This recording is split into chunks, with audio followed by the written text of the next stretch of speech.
Yeah, I realized I was late. So you only got the 1 minute countdown. I apologize for that, ladies and gentlemen. I had something I had to take care of. It is not black. It is not peach. It is not salmon. It is whatever color this is. It's this sort of electric blue, purple, lavender, whatever color we got. So, welcome in. Welcome in. We've got a lot to talk about. Holy mackerel. Oh, I just want to clarify something because I get a lot of concern in my emails and comments on Twitter and all that. I am not taking lisinopril or any kind of blood thinner. I don't have blood pressure medication. My blood pressure is great. I take it regularly. I cough because I have asthma, and I've had it for now 46 years. And apparently time has taken its toll on my lungs, and I cough a lot. So I apologize that it happens. I have a little cough button I use most of the time, like right there. Sometimes I forget to hit it, and I apologize when I do. But welcome in. Welcome in. We're going to go back in time. We're going back to the basics. Remember, we're going back to the basics. I will set up tonight's show. I'm going to do the opening. And then before I set up tonight's show, I'm going to tell you why we're covering tonight's show. And I think it'll be an interesting discussion. I think it'll be a really interesting discussion. It has the potential, I think, to add an interesting element, an interesting wrinkle to the investigation into what happened to Charlie Kirk. How did he pass away? What was the cause? And who was involved? I think it could add elements to all of that. I'm not suggesting anyone I talk about tonight clearly is, but I think it's something that certainly needs to be discussed one way or the other if we're going to figure out what's going on. So there's a lot working behind the scenes. That's all I can tell you. There's a whole lot of working behind the scenes. And tonight is going to begin to set up, I think, one of those behind the scenes components. So I hope you guys will stay with me. I hope you guys will take seriously what we talk about tonight. I thought I fixed my headphones, but the one on the right is still messed up, and it's causing me a little bit of irritation, but I'd rather talk with an irritated right ear than no right ear. So, not that you care. Not that you care at all. All right. Hey, other housekeeping issues. We will be back live tomorrow. Tuesday is still undecided. I need to see how that's going to play. I know Candace should be back on the air tomorrow. That may change the direction of the rest of my week. I already have kind of where I'm going tomorrow, but the rest of the week, I may have to respond in kind because I kind of feel like I know where she's headed, and it might change a little bit of the direction. So maybe I come back Tuesday with a regular live show. Maybe we do a member show. If you're part of the members program, you realize we're not covering Charlie Kirk or current investigations over there or anything like that. We're just having fun. We're talking about philosophy. We're talking about life. We're talking about history. It's a totally different program. And I get this a lot, but why do you do member shows? Well, because I don't want to put those shows out for mainstream consumption. It'll screw everything up. So I put those shows out for something totally other. That is just me having a good time with a smaller group, and we get a lot more interaction that way. But I just saw somebody mention Brandy and Billy, and I saw someone mention them earlier. Is something going on with them? I need to check that out because this is the second time I've seen somebody today mention Brandy and Billy. And so I don't know what's going on with that. So let me check real fast. Is there something happening? I don't see anything happening. But we'll see. Anyway, if something's happening, let me know. Oh, Mexico. Brandy's in Mexico. Yeah, I'm aware of that, but Brandy's a sharp girl. Brandy's very sharp. I'm sure that she is not in harm's way. She would listen to authorities. She would protect herself and all that. So, I assume they're fine. But I'll check in with them. I'll send them a text message here when I get done with my opening, and we'll chat away. Well, let me do this. Let me jump into the opening because the opening's fascinating. This is one of my all-time favorite stories. And there was a podcast about this a few years ago, maybe 5 years or so ago. Somebody did a multi-part podcast about it. They gave a lot more illumination to the story than even I knew. It is fascinating. It is a fascinating tale, and it's relevant. It's topical. It's timely. I'll explain why in the opening. But it had a timely component. There was a news component that happened last week where I thought, hey, wait a minute. That has to do with X. And so let's talk through the opening, and then we'll get into the main dish tonight. I think we're going to have a good show put together for you. And here we go. You guys now know why I do that. I gave the secret away last time. When I do that, I can watch the show on 3X when I'm putting my chapters in, and I know when to drop a marker for the opening statement. All right, here we go. Here's your opening statement. Something fascinating happened in Washington, D.C. last week. While testifying in a deposition about seemingly innocuous and painfully minute details before the House Oversight Committee, Les Wexner began to recall a time when someone in the Einstein orbit suggested they hire the lady who ran the embassy in Rome. People immediately took to X and other platforms to try to identify this woman. A leading candidate was Lindy Boggs. Lindy Boggs was a former congressman from Louisiana who at one time served as the United States ambassador to the Holy See in Rome. Whether or not Wexner was talking about Lindy Boggs or someone else, Wexner's attorney clearly was not amused with his rambling answers and leaned in to give him the now famously overheard statement that he essentially would remove Wexner from this mortal plane if Wexner answered questions going forward with more than 5 words. They both, Wexner and his attorney, locked eyes and gave awkward laughs. The deposition continued. I don't know if they were talking about Lindy Boggs or not. She certainly fits the bill, but I do know that we wouldn't have ever heard of Lindsay Boggs if not for the weird and unsolved death of her husband, Hale Boggs. Thomas Hale Boggs Sr. was a towering figure in the United States Congress. He wielded tremendous influence over the Democratic Party's strategy and major legislation during the middle of the 20th century. He was born way back in 1914 in Long Beach, Mississippi. He moved to Louisiana and graduated from Tulane University Law School in 1937. He entered politics early, winning election to the U.S. House of Representatives in 1940 at the tender age of 26. It made him the youngest member of Congress at the time. He represented Louisiana's 2nd district, which included New Orleans. He served only a single term from 1941 to 1943 before losing re-election. He then enlisted in the Navy Reserves at the peak of World War II.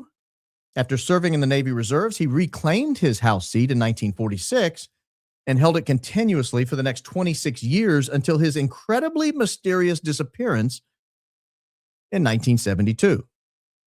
Hale Boggs, in short, was brilliant. He rose through the Democratic ranks and had a distinct reputation for eloquence, strategic acumen, and the ability to persuade Republicans to join his various causes. He became a protege of Speaker Sam Rayburn and was appointed Deputy Democratic Whip in 1954. From 1962 to 1971, he served as the House Majority Whip, where he played a pivotal role in advancing Lyndon Johnson's Great Society programs like Medicare, Medicaid, and civil rights. His influence grew as he broke with the Southern Democratic politics of the day. Despite signing, the 1956 Southern Manifesto against desegregation, he later supported the Voting Rights Act of 1965 and the Fair Housing Act of 1968. In the wake of President Kennedy's death in 1963, President Johnson appointed Hale Boggs to serve as one of the 7 members of the President's Commission on the Assassination of President Kennedy, commonly known as the Warren Commission. He was one of only 2 members of the U.S. House to serve on the commission, the other, of course, being future President Gerald Ford. The Warren Commission produced an 888-page report that concluded Lee Harvey Oswald acted alone to kill John F. Kennedy. He fired 3 shots from the Texas School Book Depository, and there was no evidence of conspiracy. He initially publicly defended the core tenets of the report. In a 1966 appearance on CBS's Face the Nation, he called the single bullet theory very persuasive and argued shots came from behind. He attributed the conspiracy, He attributed conspiracy beliefs to human nature, preferring complex explanations over a lone gunman.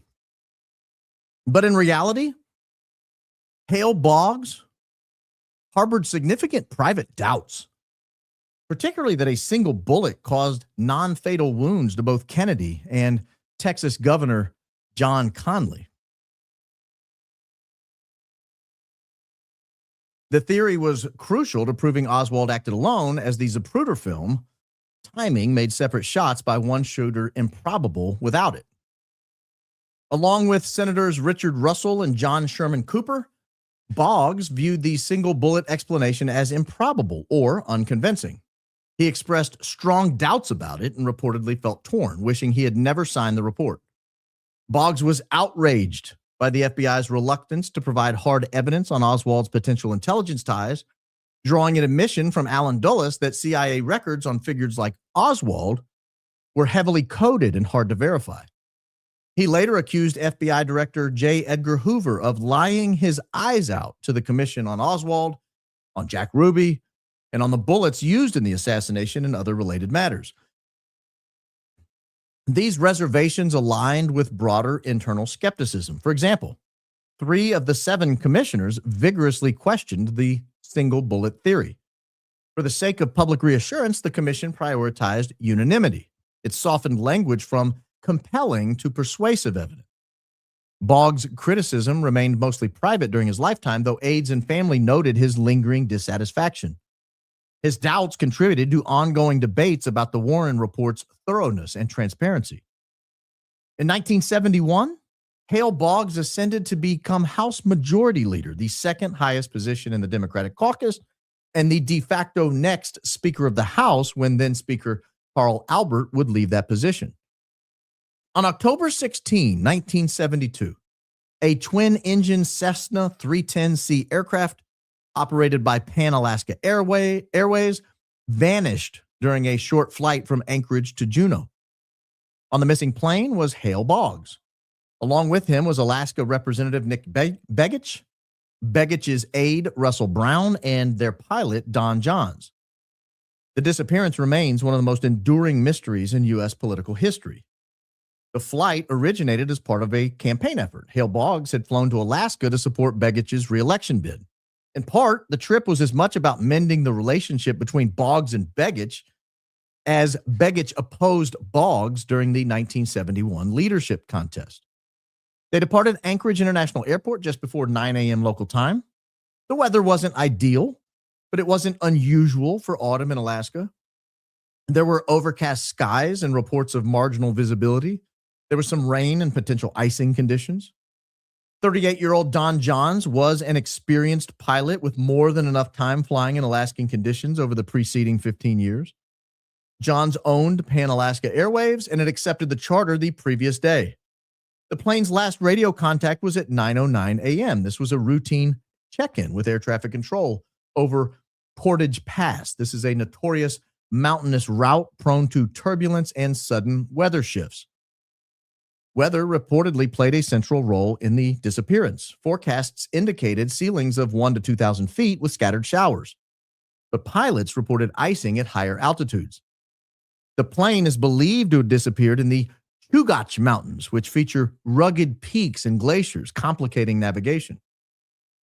Eyewitness accounts, including sounds of an aircraft over Whittier, suggested that the plane cleared the pass but may have encountered worsening conditions over Prince William Sound. The plane's disappearance triggered what was, at that point, the single largest search and rescue operation in history. It was, in fact, massive. Alerted when the plane failed to arrive at noon, authorities mobilized 40 military aircraft, including C-130s and helicopter from the Air Force and Coast Guard, and an additional 50 civilian planes, 90 total aircraft. The search grid covered 325,000 square miles of remote Alaskan wilderness, from the Gulf of Alaska to the inland glaciers. The aircraft logged a total of 3,600 flight hours searching for the lost plane. Advanced technology for the era, such as infrared sensors and side-looking radar, was deployed. But dense fog, high winds, and snow hampered the efforts. They even employed psychics and even reported a mafia informant's tip in 1995 about a bomb. All were investigated, but no wreckage, bodies, or debris was ever found.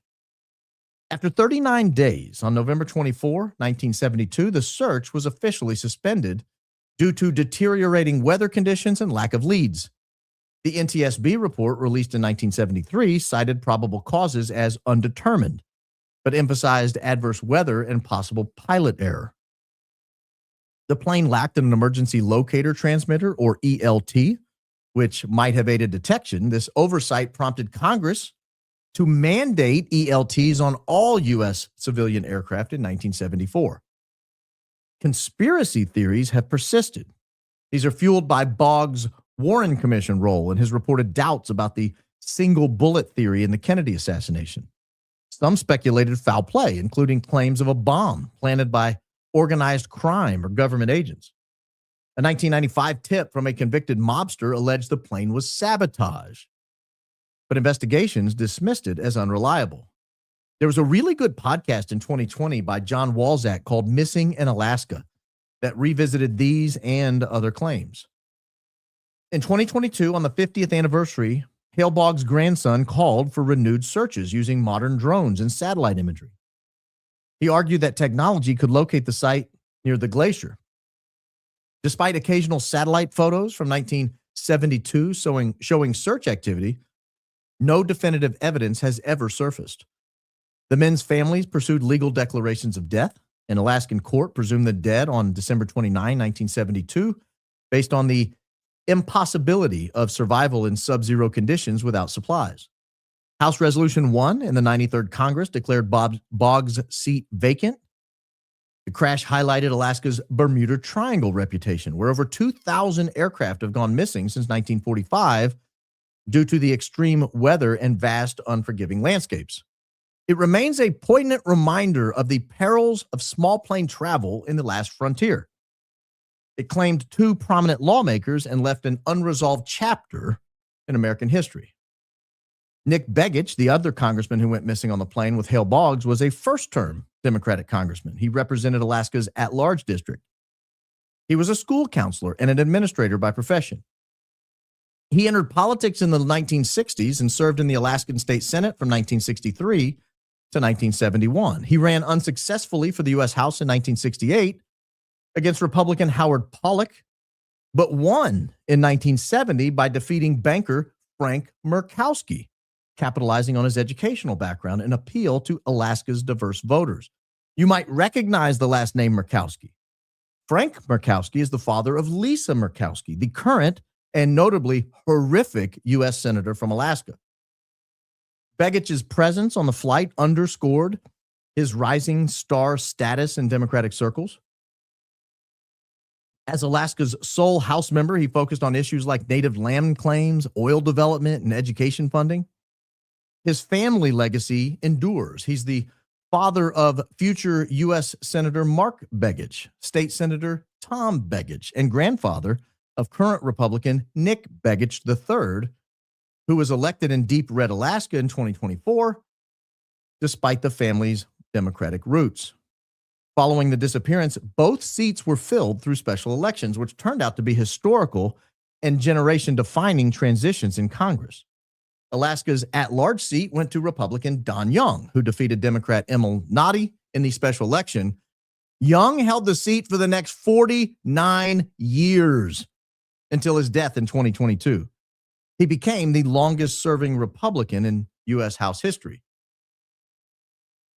In 2022, Democrat Mary Peltola won the special election after Young's death, but then lost to Nick Begich III in 2024, which continues the Begich family tie. For Louisiana's 2nd District, it was Hale Boggs' widow, Corinne Lindy Boggs, who won the special election as a Democrat.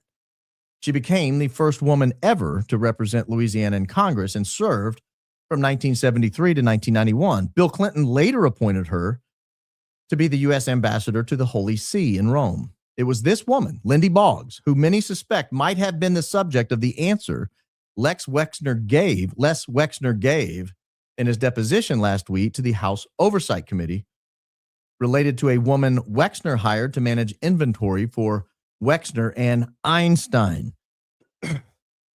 And she probably would have been unknown to all but a very few, but for the mysterious presumed death of her husband way back in 1972. And that is your opening statement. I hope you learned something. That was a fun one. That was a fun one. All right, we got a lot to talk about tonight. I want to set it up this way. This is a serious conversation for me.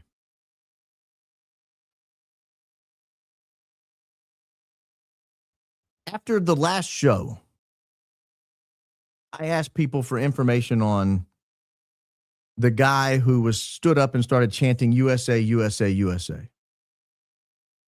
And I got a ton of information. You guys are great. I got every post I think this guy's ever put up on Twitter, Facebook. People had them archived, screen capped, screenshotted, a ton of stuff. I got newspaper articles going back to his high school years. I had pictures of him and his family. I had pictures of his wife. I had all this information about businesses they'd opened, things they'd operated. And I got one weird tip. It was a tip so weird I didn't know what to do with it. I had to marinate on it. I had to make several phone calls. And I still, as I sit here tonight on Sunday night, 6:23 p.m., don't know how to handle it.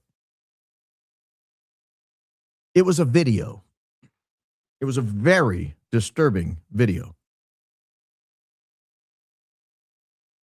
And I thought to myself, I can run the video in its entirety, and it would be shocking, and it would do well on YouTube and Rumble and Spotify. People would play it, and it would get a lot of hits. Or I can continue to investigate it, which I'm going to do, and just use tonight to introduce this guy to the world. Because after seeing the video, we must talk about this guy. He's not just anybody in the crowd. I can assure you of that. I can assure you of that. His name is James Rawlinson. He goes by Jimmy, or did growing up. He's changed his name to David Sprague. There's no explanation of why, who David is. I think Sprague is his stepfather's name and his mother's name. So there's a family connection, at least to the name. But I want to use tonight to just sort of get an idea of what this guy did, how he ended up on our radar, and then talk about what it is we know about him that's just publicly available. Because the video I saw is not publicly available. This is something that was meant to be hidden and was not. And so until I know more about it, until I have a firmer grasp of everything that was in it, I don't think it's fair to you, the audience, or him, frankly, to play the video without additional color, without additional background or additional information. So I just want you to know that this guy is going to be taught. We're going to talk about this guy again. This is not the last night we're going to talk about this guy. I'm not the only one in possession of this video. I know there's at least one other person who sent it to me, and I know there's at least one other person who made it. So we have at least two other people on the planet I know about this, and if the two of them know, I think other people do. I ask for your patience and your trust on that we will get to it. We will talk about it, but it has to be done properly. It has to be done properly. It's not gatekeeping. It's the other option was me to come on tonight and not mention it. And I don't think that's right either. I think, we have a good enough trust relationship with each other. We've developed a good enough community that I feel like I can tell you my thoughts, what I have and why I'm not displaying it on camera yet. And then we'll figure out the best path forward on that. But I can assure you, this is an important part of the puzzle, and we will get to it. We will get to it at some point. But the first thing I want to do is just go back in time for just a moment to last week's episode. Before I get to James Rawlinson, I have some follow-up I need to do on our good friend Zachariah Qureshi. Do you remember Zachariah Qureshi? Because Zachariah Qureshi was the guy who was detained. He was detained. This is him on the left here. This is Zachariah Qureshi here, and this is his fiance. This is a post from October 16, 2025 in Aspen Grove, Utah. This is the guy who was detained. I talked about him on the Jimmy Dore show. We talked about him on this program. He was detained, and the police description of the dispatch was that he was going hospital to hospital. Again, I don't know if that's true or not, but that's what the dispatch suggested. He was going hospital to hospital, perhaps with a long gun, looking for Charlie Kirk. It said looking for the victim on the dispatch. So this is him on the left. That's his fiance. And notice the date here. It says May 2026. This is allegedly when they're going to be married. I'm guessing that's what that is. This is the date that was put up, Thursday, October 16, 2025. And I thought, well, that's cute. And I didn't mention it. Then I found this. This is a wedding registry for the two of them. And I noticed it had a different date. This is Sophia Larson, Zachariah Qureshi. It's not May of 2026. It's June of 2026. You can see it right here. Getting married on June of 2026. And I thought, well, what's going on? How do they not know when they're going to be married? But I thought maybe there's a delay. Maybe he's going to be out of town. Maybe the venue they want is not available and they just didn't go back and update the Facebook page. That's fine. I get that. But I got to show you something else that I saw. Because I couldn't believe it when I found it. They're already married. This is their marriage certificate. They were married on September 25th, 2025. This is Zachariah Ahmed Qureshi, the one we were talking about. This is his spouse, Sophia Grace Larson. This is the marriage license search results in Utah County. You can order them online. These are public records. There's no identifying information. There's no address. There's no birth date. So this isn't something that I fear putting out there. But if you look at the date here, there's a couple things to note about this date. One thing is, this is a Thursday. Who gets married on a Thursday? The second thing is, this is 2 weeks after a really, what I would think would be a fairly traumatic incident. The third thing I guess I would note, maybe there's four things to note about. The third thing I would note about it is, this marriage date precedes the Facebook post. The marriage date precedes the Facebook post. The Facebook post that said they were getting married in May and June, in May, that was put up in October. That's after this date where they're already married. And then the fourth thing I would note about it is, and I've confirmed this with somebody who knows, I can't say who, but the marriage date, see how it has this timestamp, 12 p.m.? There's a little quirk in Utah law that allows you to get married by Zoom call in a very informal process. You get a couple witnesses, they stand on the Zoom call with you, and you get married over Zoom. It's an online marriage. Utah allows for that.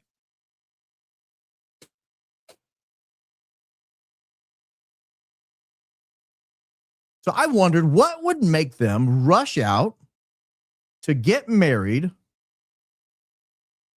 on a Thursday, 2 weeks after he was detained in a federal investigation. And then I thought, could it be this?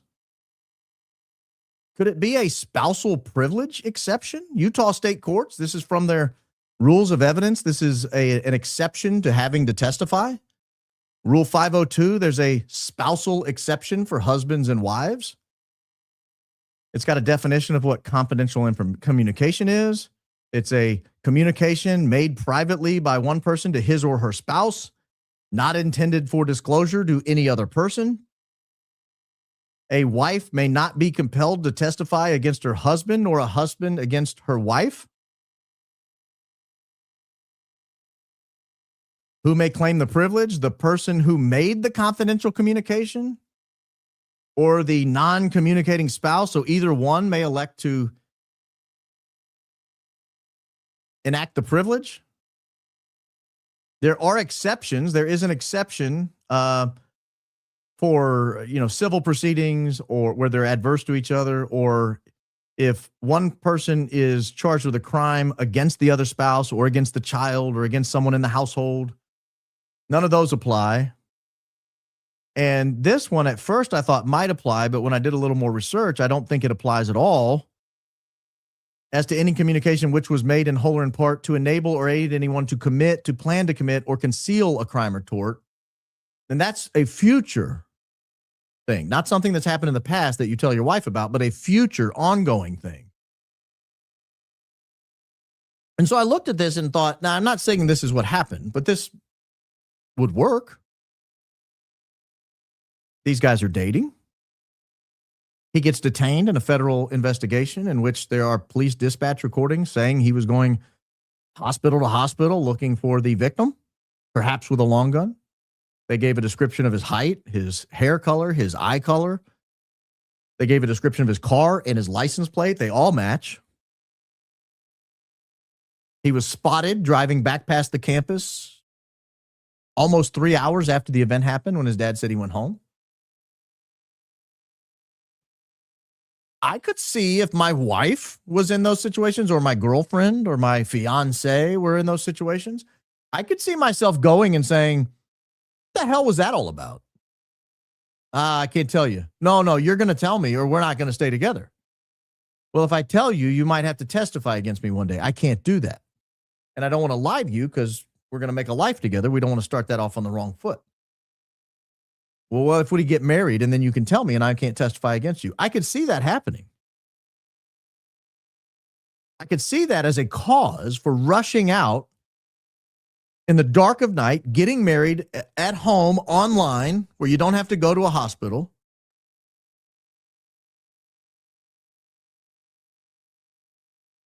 I could see it happening. It adds, if you watch that episode the other night, it adds to the tremendous shadiness of this guy's life and his family. I don't know if his parents know he got married. I don't know if his friends and family know they got married, but it's a public record. It's right there. It's on the website. So I wanted to come back and illuminate that because that was discovered after the program the other night. That was discovered later after the program. So I wanted to say that not only are these people really weird, not only are these people seem to be up to their neck in the intel industry, they also go run off and get married in the dark of night and basically lie to everyone they know and put up on Facebook that they're not getting married till the next summer. That's a little weird. If you missed that program, you may want to go back and watch it. It was an episode or two ago. It was about a guy named Zachariah Qureshi, police dispatch recording saying he was going, allegedly, the way we heard it, sounded like he was going hospital to hospital looking for Charlie Kirk, may have had a weapon as he was doing it. Again, I can't state with certainty the veracity of the dispatch recordings. All I can say is that they exist. They still exist. They're online. All right, let's go to a quick video refresher of what we're talking about when we're introducing our USA guy. Now, for my friends in the YouTube business, there's no gore or anything in this. You can't see anything. There's nothing to hide, anything like that. But I want to just show you real quickly what I'm talking about. In the immediate aftermath of Charlie Kirk getting taken down, there's a gentleman who stands up and starts chanting USA, USA, USA. And I'll show you what that looks like here in just a second. Here we go.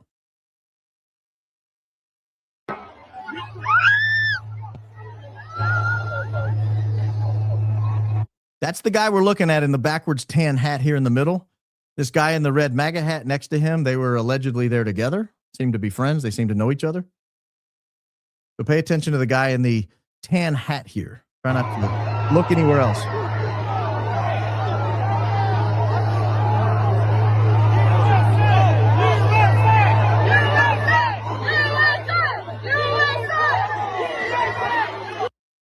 That's him.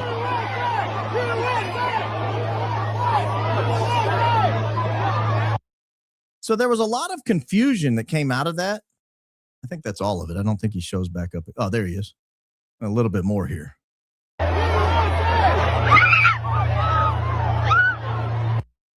In the immediate aftermath, a lot of people noticed that seemed like a pretty weird reaction. It seemed like a pretty weird reaction.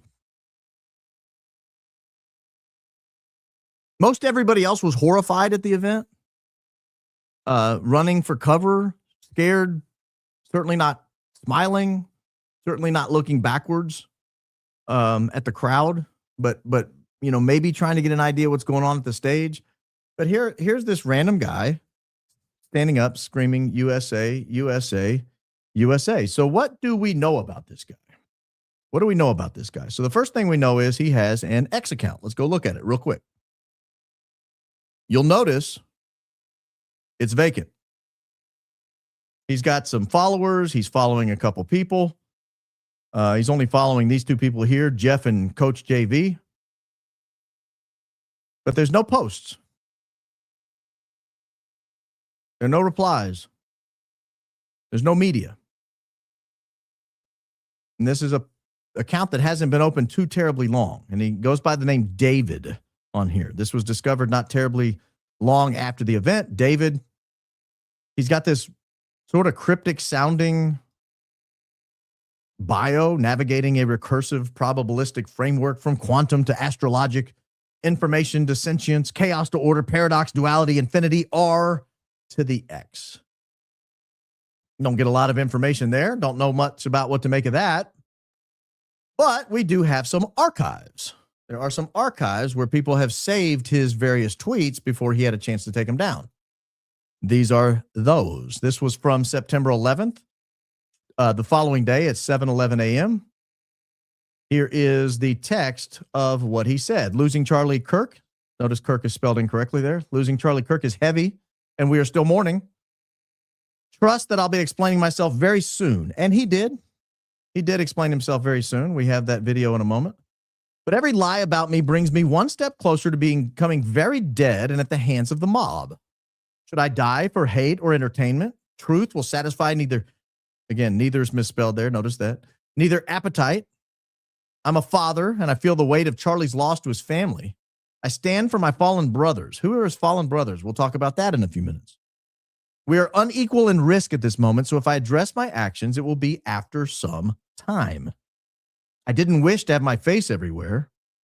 That's weird, considering you stood up and started chanting USA, but we'll take you at your face value right now. I'm terrified for my, I'm terrified for my family and sad for Charlie's too. I cannot bear both. Please pray for Charlie's family. So that's one. The following day, he puts up a video. The video is a very bizarre description of his events, of his version of events. So let me play this and let you hear how he described what happened on this day. The event opened with music, people throwing hats, and loud exchanges from different parts of the crowd. Some shouted offensive remarks directed at the LGBT community, while others made disparaging comments about the Prophet of Islam.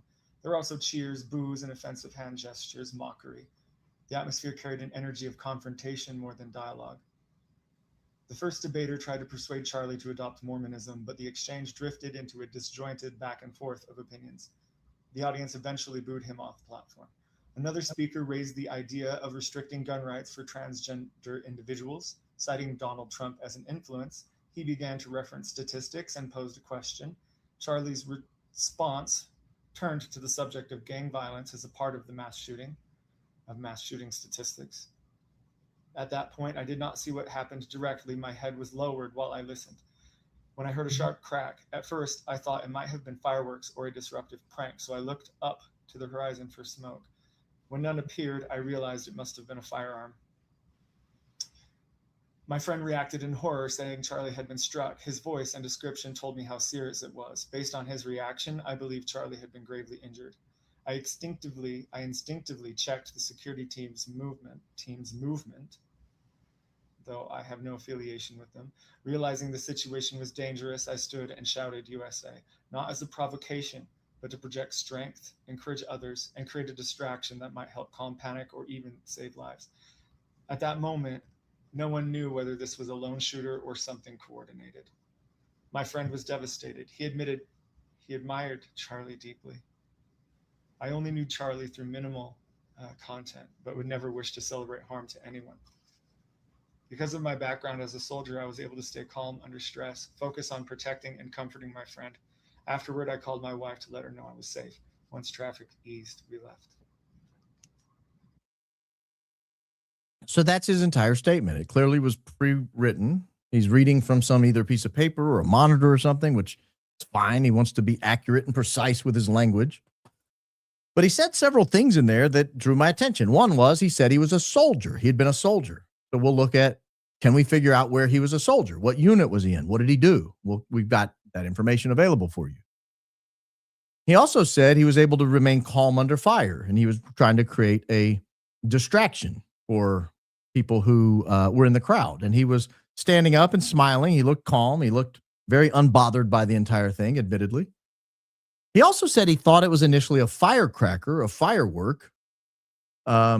Later on, he has a comment on another message where he says he felt like it must have been like a 22 or something small. This is a military guy, spent several years in the military, probably is familiar with firearms. And so, just kind of take all that in for what it is. He's got a position. He's saying something. Now, that was put up on September 12th. Prior to that, we have this sort of weird thing the afternoon between when he put up that video and when Charlie Kirk was neutralized. I promised to talk, but only after silence and only to two. I've already secured one. The other will come. I wish I could respond to everything coming in, but it's not possible, so forgive me. There's a lot of rage directed at me, but I promise you'll understand when I speak, and I eagerly await a return to silence. Some are upset because I smile, some because I cheer, and others because they don't have the information yet. For everything Charlie represented, I was there for him. Not for his words. I just wanted to meet him. Please, please, please. I'm not like everyone else, and it's not just to judge me by an edited clip. You would not wish it upon yourselves, please. He now has this to say. I hear them shouting, crucify. Is it said that Christians can only be saved upon his death? I'm not Christ. Don't make me Christ. And be careful of your shouts and anger. Your rage is embraced. I understand and something should be done, but the mob's lynch is not justice. It's recursive death for killing the wrong spirit. So this guy, for someone who said he doesn't want to talk about it yet, has talked about it quite a bit. The first video he put up was at 1:06 p.m. on September 12th. Here's a video from 2:41 p.m. So he waits about an hour and a half. He puts up another video. This one has a decidedly different tone. You remember the first video, he's reading from a script. He's encouraging calm. He's trying to explain his position. Now he sort of becomes unhinged. If it'll play. All this chatter is absolutely incredible, but I'm actually really burnt. I'm honestly like the happiest person you have ever met in your entire life. And I am absolutely sick of all of my soldiers, including Charlie, dying so you guys can mock each other. Mock away and see what happens. I am done with my soldiers dying while everyone just mocks each other. Mock, mock, mock. You think that that's a solution? Every major religion speaks out against mockery. And I saw mockery. And I saw a mob just energized with mockery, absolutely laughing. This is John Oliver. This is Matt Walsh. This is Louder with Crowder. This is all the mockery that's existed on both sides of the equation. And it's killing my soldiers, my people. And I'm done. I don't want to see my men die anymore. I'm sick of it. I'm sick. I didn't see Charlie die.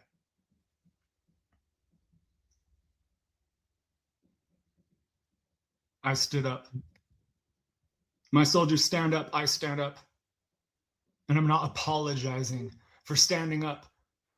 I did what I was trained to do. Trained by whom, and who are these soldiers?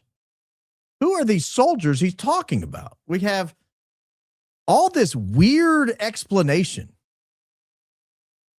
We have this very strange explanation of what he was trying to accomplish.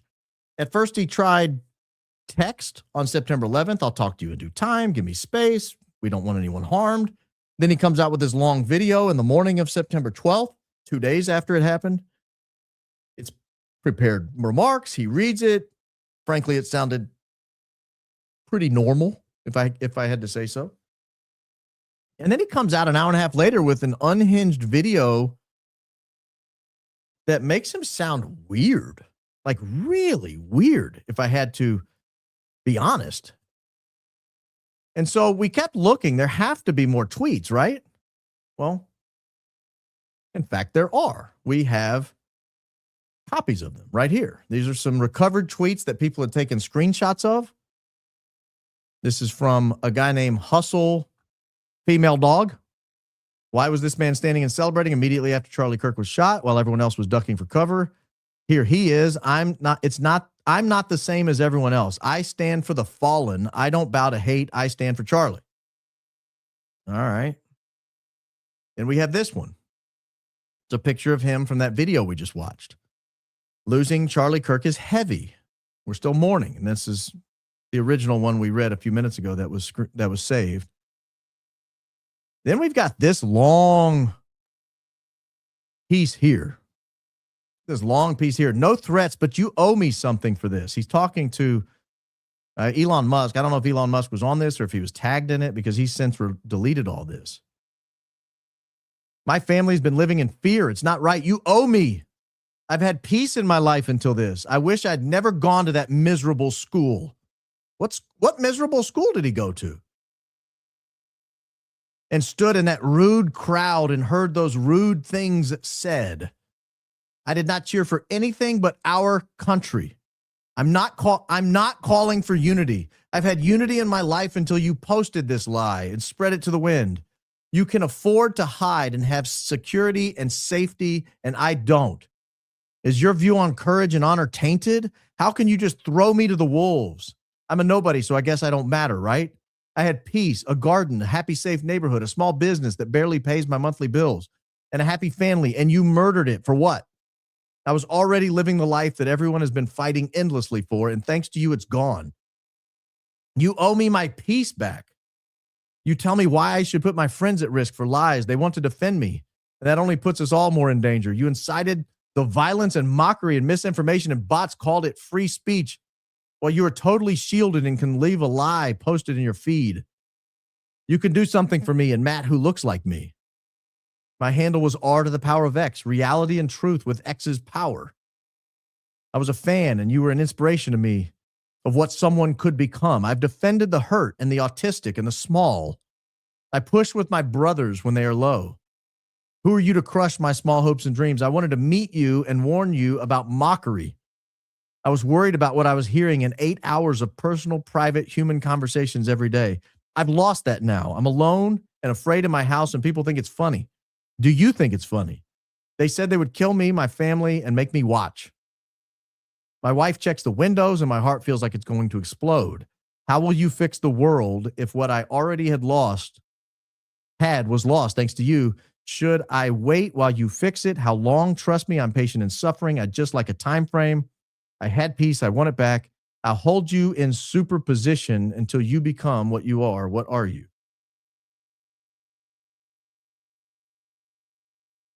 Guys, that's a weird post. That's a weird post. I know it's small and hard to read. That's why I read it. Now he's changing what he did. You remember his original explanation was he did this so that the crowd would have morale. He wanted people to not be sad at what had just happened. So she asked, why were you so excited to see a man die? And now you want to retcon history and act like you weren't happy about it, please. He said, I drew attention so the security team could escape. It was dumb. I don't regret it. You remember in his original video where he said he wasn't part of the security team? He made a weird point about that did not seem like it was written into the script. He said he looked up to see what the security team was doing, and he goes, not that I was part of the security team. It was a weird moment. And I couldn't help think about that moment when I read his, I drew attention so the security team could escape. So now you're aiding in the exfiltration of Charlie Kirk's security team with Charlie Kirk. That's a little weird to me.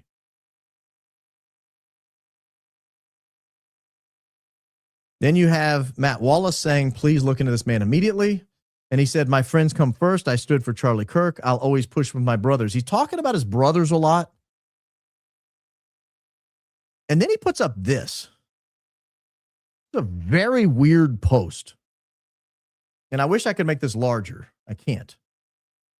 Not the way it's shared. I can't make it larger.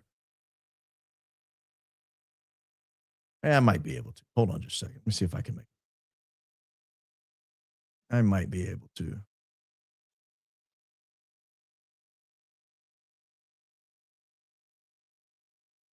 Yeah, there we go.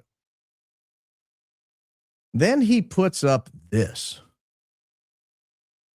This is a weird post. I don't know what to make of it. Learn this, that, semicolon, an oath breaker is greater than a liar. So trust is better than belief. Exactly. That's the paradox nested inside your statement. Let's explore it slowly. A liar denies truth, but may never have promised anything. An oath breaker once, and then we have to switch pages here. An oath breaker once embraced truth, then betrayed it. A person can be neither if they keep their word and speak truth. One, if they either lie or break an oath. Both, if they lie and betray a vow.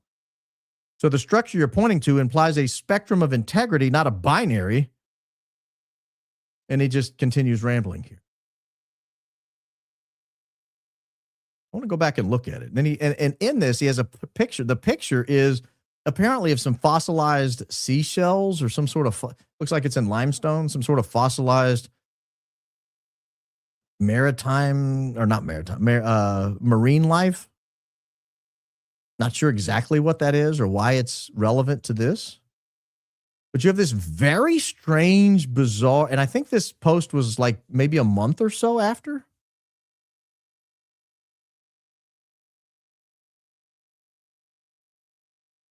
And it's just a very weird post by somebody who has come out and demonstrated themselves to be a very weird individual who did something at the scene that was frankly very weird. I would say the two weirdest people at the scene were Mikey McCoy and this guy. Mikey McCoy and this guy both did something that nobody expected and that nobody else probably would do. Mikey McCoy turned, put his phone in his hand to his ear, and walked off steadily like this for about 25 seconds. Nobody else in the crowd did that. Not one person. To this day, I have not seen a single image or video that has a single other person in the crowd covering their ears and not anybody else in the crowd covering their ears with a phone.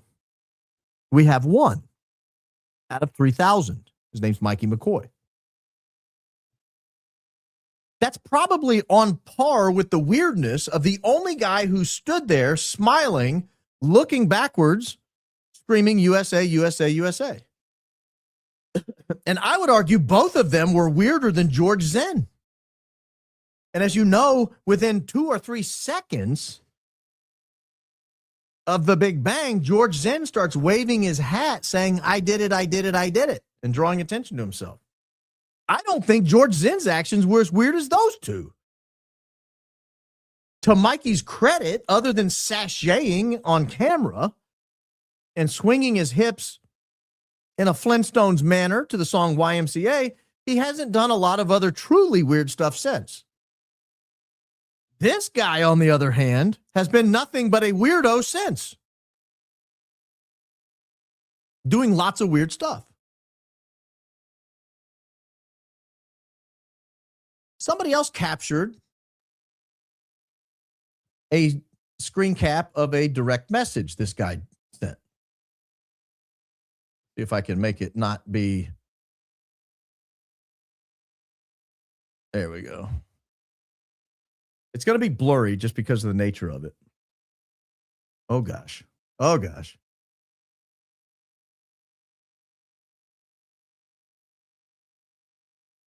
Hold on. I'm going to see if I can make this larger somehow. Here we go.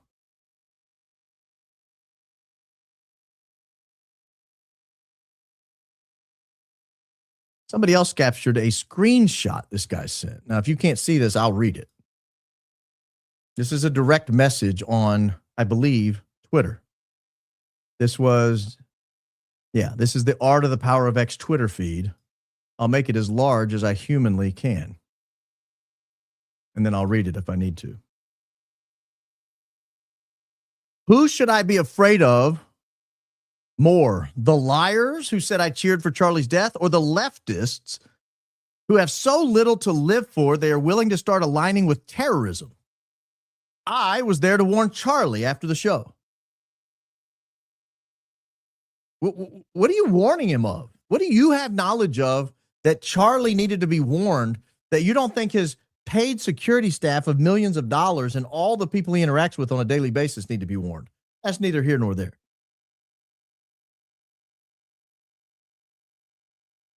My own people threw me to the wolves. Who are his people? Who are his own people? Again, I wish I could make this larger. I just don't think I can. I can try. But as soon as I try, it starts going crazy. Should I remain silenced? Yeah, see, I can't. Sorry, guys. I'm trying here. I should have made it bigger before I tried to share it. I'm just going to have to read it. Should I remain silenced? Should I fear you more than what's coming? What's coming, sir? What is coming? Do share. What do you know is coming? What does Charlie need to be warned about? By the way, he says, back to the text, the content you post will accelerate or slow down the inevitable. I really hope you are ready to fight the next wave of radical left terrorism. My own Christian people were so fast to believe a meme that it makes me question their intelligence. Tell me next time you hear the crack, will you keep your head or will you fall the way everyone around me fell? I'm either crazy or the person with the most onions will change it to. Don't get it wrong. You'll be siding with the ones who want you to drop vigilance, vigilance, vigilance. That's the one on the left. That's the text of the one on the left. The one on the right is going to finally start to answer some questions for us about who is he calling his brothers, who are the ones that fell, who are the ones that he's fighting for. This is the text of the next one. I want peace, but not for those who don't want peace. I was in the 19th Special Forces. I have wings and wore a red beret. I own the night and feel the oppressed. I push with my brothers. I stood for Charlie. I am crazy and fast. Oh, and it looked like a total setup. No ambulances at an event like that, and a high-power rifle that sounded like a 22? No, make that make sense. I yelled USA, and everyone was so busy with their moronic outrage that they failed to see any of the important details. I've already talked to the FBI. I hope they're on our side. The key line in this entire text on the right is, I was in the 19th Special Forces. Have we talked about anyone else here recently who was in the 19th Special Forces? Do you remember Zachariah Qureshi's little brother? Who was in the 19th Special Forces? See if I can make it bigger for you here. There we go. Big as I can make it. This is Zane Qureshi, Zachariah Qureshi's brother. He is a specialist, 19th Special Forces. 19th Special Forces Group Airborne, part-time, out of Camp Williams, Utah.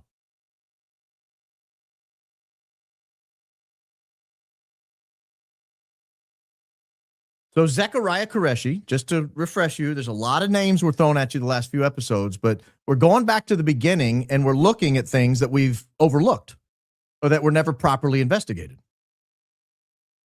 Zachariah Qureshi was in line, supposedly, to ask Charlie Kirk a question. He was at the event. Zachariah Qureshi. This is September 10th, 2025. Zachariah Qureshi, after the event, leaves, as does everybody, because they evacuated the campus. About an hour, hour and a half after he leaves, a police scanner comes in and says, we have a guy going hospital to hospital with a long gun searching for the victim. His name is Zachariah Qureshi. He's driving a black Toyota Corolla. Here's his license plate. Here's where he lives. Here's a description of the guy. He's 5'11". He's got sandy blonde hair. He's got hazel eyes. That's him. Again, I can't state for certainty that it's accurate that he was going hospital to hospital looking for the victim, Charlie Kirk in this instance. I can't say that's accurate. I wasn't there. But I can say that the police scanner radio traffic we played you is accurate, meaning it's an accurate representation of what went out over the airs. It's an accurate reproduction of what went out over the airwaves that day. It's captured by sophisticated technology. It's stored online. All you have to do is access it, pull it up, and hit play.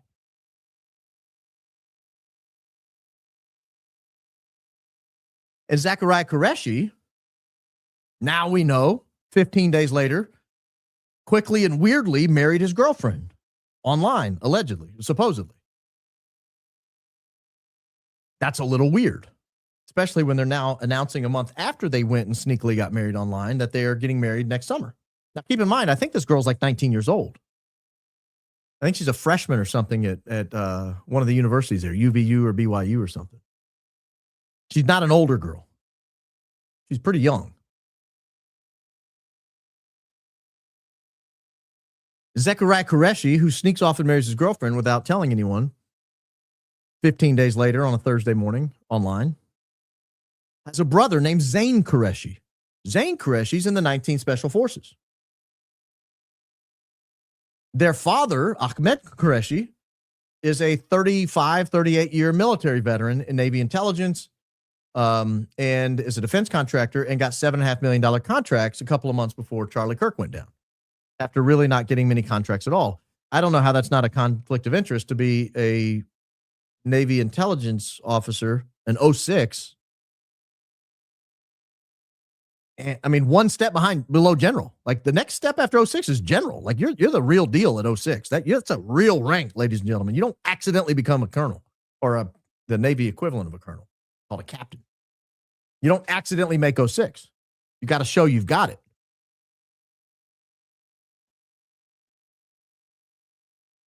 I don't know how that's not a conflict of interest to be an 06 and a military defense contractor, but who among us, right? Who am I? But you got this weird Qureshi family with this connection to the 19th Special Forces doing weird things on that day.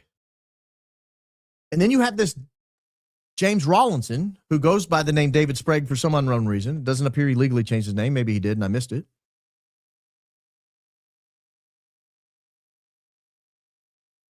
Who stands up and starts chanting USA, USA, USA, saying all these bizarre, crazy things on X, writing bizarre, rambling, crazy, like existential type posts and direct messages to people, who claims he also was in the 19th Special Forces group.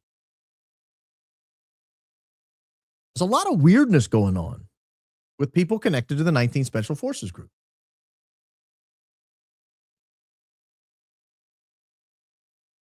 Here is his Facebook page. This is James Rawlinson under his old name. He likes his wife, food, travel, work, fishing, construction, art, design, YouTube, and stuff. These are their only pictures that are available online. You got a picture of them together here, picture of them together there, him looking just like Mark Zuckerberg for some reason, and either very happy with God's promise not to flood the world again, or showing some LGBT pride. We're not sure which. there's no content to explain. But this is his Facebook page here. Apparently, that's when they had a baby girl. Just not a lot of other stuff on here except this one weird math thing. I don't know what that means. I don't know if that's some sort of code or if that's, I don't know what that is. Somebody asked him to explain, and he said he obviously declined. But that's it. I mean, there's very little going on this Facebook page. And it doesn't seem to have been used in quite a while.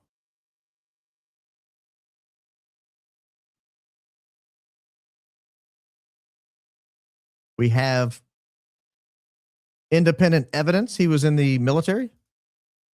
Here is a post where he appears to be wearing some sort of protective mask. I'm not sure. I wasn't in the military and don't know what that was. I don't know what 88M is. I guess that's an MOS of some sort. Looks like to be heavy equipment. I don't know if those are paintballs. I don't know what this is. But that is him in the military there.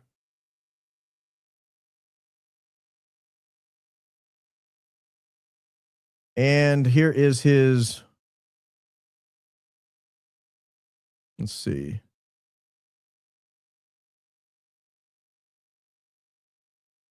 This is their salon. They own a salon together. His wife, Astrid, and him, who's now going by David Sprague. Real name is James N. I need to show you this, don't I?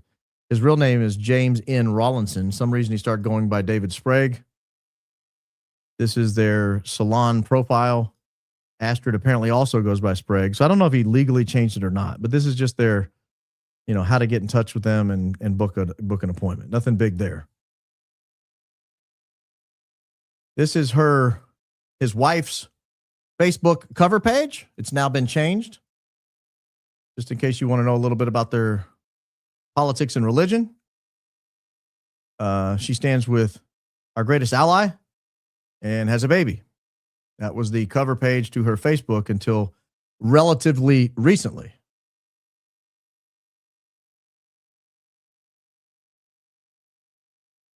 And lest you think we're done,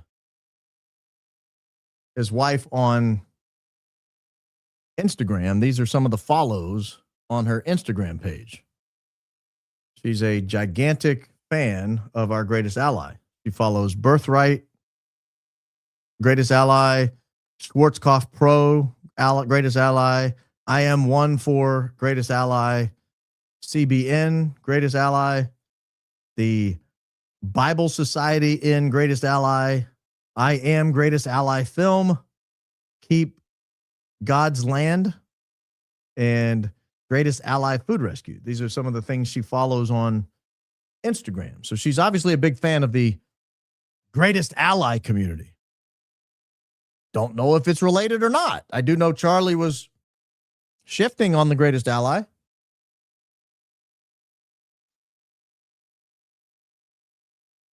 And then we have some interesting names in here. I don't know if they're related. You guys do what you do and you tell me, right? But we have some interesting names in some newspaper clippings. You guys will catch the interesting names immediately. This apparently is him from high school. Left to right, Sam Stubbs, don't know him. James Rawlinson Jr. and David Ormsby, don't know him. All of Orem, all won awards last Wednesday.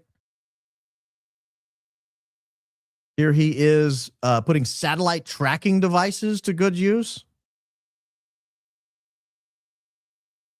And their instructor, Mr. Bart Farnsworth, there at the Pleasant Grove facility there. That's when he was in 9th grade. I don't know if Bart Farnsworth is related to any of the Farnsworths we're familiar with or not.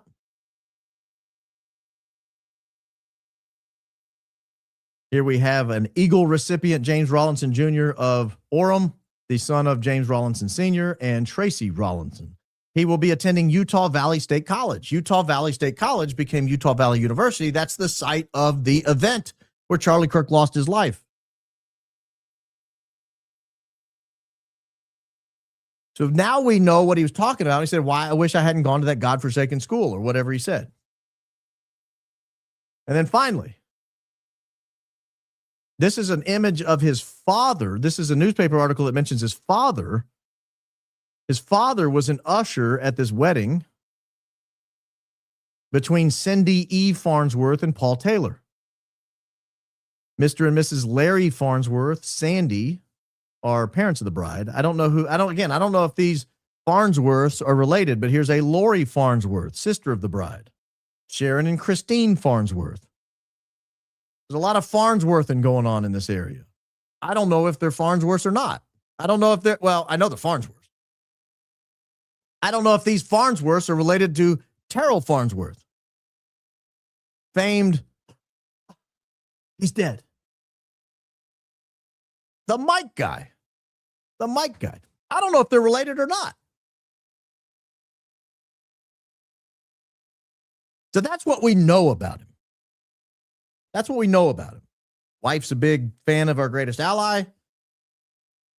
They're big fans of the rainbow community. He says ridiculous things online on Twitter and Facebook. He's a member of, according to him, of the 19th Special Forces. That's what we know about him. What don't we know?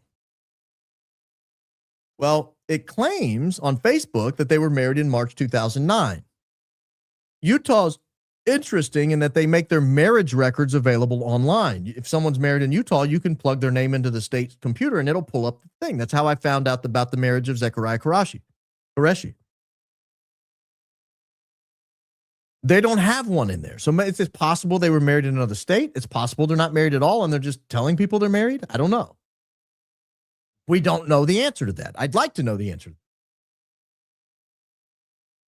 We also don't know if his name change was official. In other words, he went by James N. Rawlinson Jr. his whole life. He went by Jimmy. All the Facebook interactions, they're calling him Jimmy. All the newspaper articles, they're calling him Jimmy. We don't know why he now goes by David Sprague. I can confirm his stepfather's last name is Sprague. I don't know where David came from.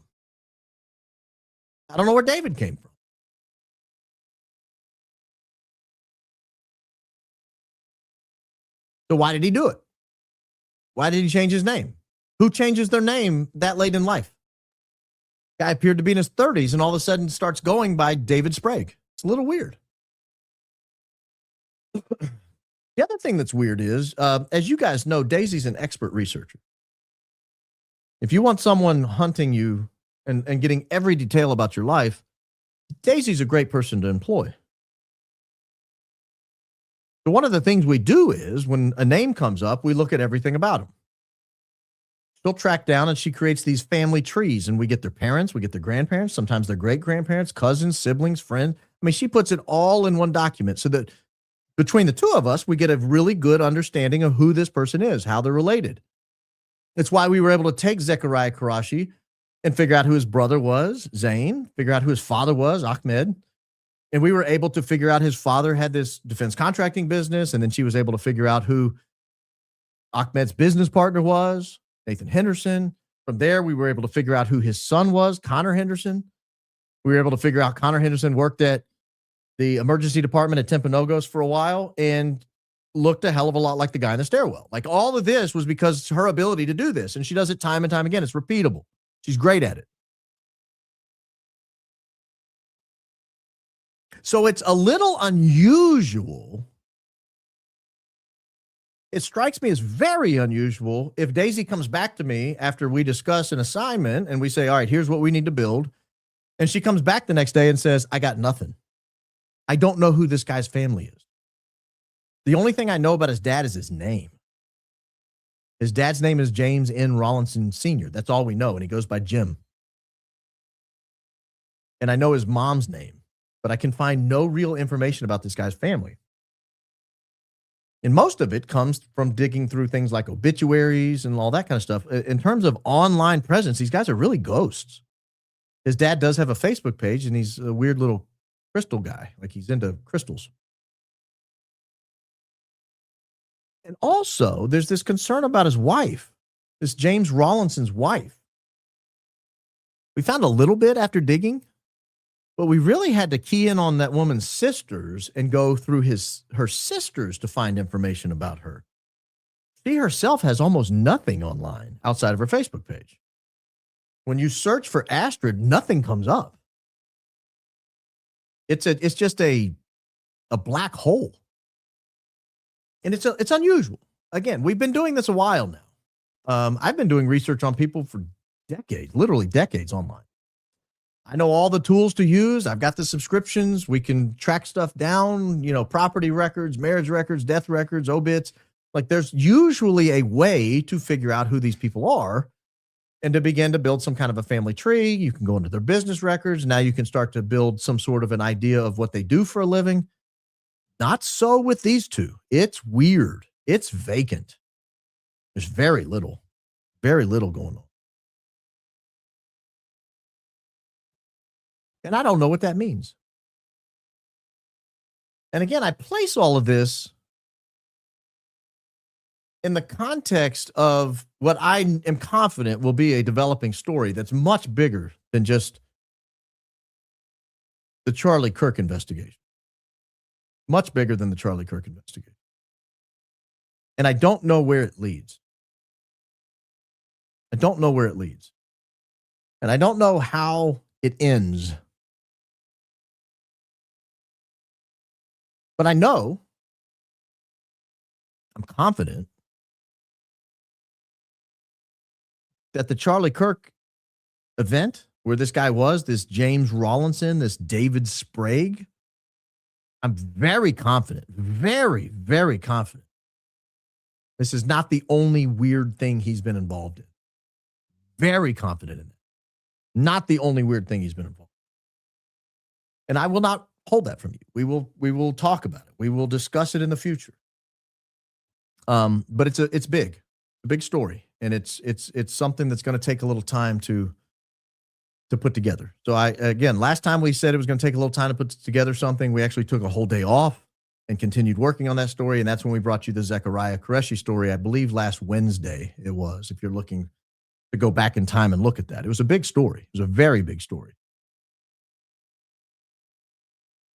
So just know that when you go back to the basics, the blocking and tackling, as we're doing this with fresh eyes and 5 months perspective on everything that's happened to date, and we're starting to put into context some of the other weird things that were going on, we're looking at it with completely fresh eyes, but more informed eyes. No longer are we making guesses. Now we have the time to sit back and really digest this information and put the story together. And every time we do this, I become 100% more confident. Like I double my confidence every single time. That if Tyler Robinson was involved, he was not alone. And if Tyler Robinson was involved, which I think he probably would, but if Tyler Robinson was involved, this is not a situation where he heard a rumor or saw a schedule released on Twitter or Instagram or Facebook and said, oh, Charlie Kirk's going to be 4 hours away from my house. I should probably put together a plan to take him out. Let me go see if Granddaddy's rifle still shoots. It doesn't make sense. That part never made sense. But when you put it in the context of all these weird people we're now encountering, the Quereshis, Rawlinsons, when you put it in the context of now that we know about what was going on in Charlie's life in early August in the Hamptons, mid-August in Aspen, being hassled by donors, millions of dollars coming away, text messages going out the day before or 2 days before saying, I think people are going to try to kill me. They weren't talking about James Rawlinson. They weren't talking about Tyler Robinson. They weren't talking about Lance Twiggs. Those text messages were talking about people around him, people he was connected to. Charlie. He was talking about donors, people that lived in countries that were supported by his donors, or people close to him, perhaps. He sent those text messages and they were hidden up and they were lied about. Keep that in mind. So I hope as we go back to the blocking and tackling, and we will continue to do so, I think Candace is going to be back on air tomorrow night and opening her series, if I'm not mistaken, on Erica Kirk. We've done our own digging on Erica Kirk, but I don't want to cross streams. And so I'm kind of holding back some of the things I've learned about Erica Kirk to see how she covers things and to see, are they different from what we found? Is there a way to sort of layer it in, cover, to expand, to build? And so I'm holding off on some of that stuff on purpose. Because there's an arc to everything we cover. We know where we're headed. We know where we're going. And so during this blocking and tackling phase, as we go back to the original timeline, as we go back to the basics of what happened that day, minute by minute, second by second in some instances, there's a renewed call online to have Candace Owens release the video from behind. And it's picking up steam. Blake Bednar's led that charge. And I saw where John Mappin, who is a big fan of Candace Owens, and she's very close to him, I saw where he was on Twitter saying, I agree, it's time. It's time to release the video in full and let everybody take a look at it. So we might actually, for the first time, be getting new video of it. That's probably something I would have to show exclusively on other platforms. YouTube gets crazy. I mean, YouTube goes nuts when you show anything whatsoever related to the actual moment, the Big Bang itself. YouTube goes ballistic. And so that's something we would probably have to show either on a Rumble exclusive, or maybe go to X or go some other platform to show that. Because YouTube, we know for a fact, is not going to tolerate. So I don't know how other people are going to cover that if it comes out. I get the feeling it probably will eventually. Someone asked how Candace Owens is in charge of that video. Terrell Farnsworth sent it to her.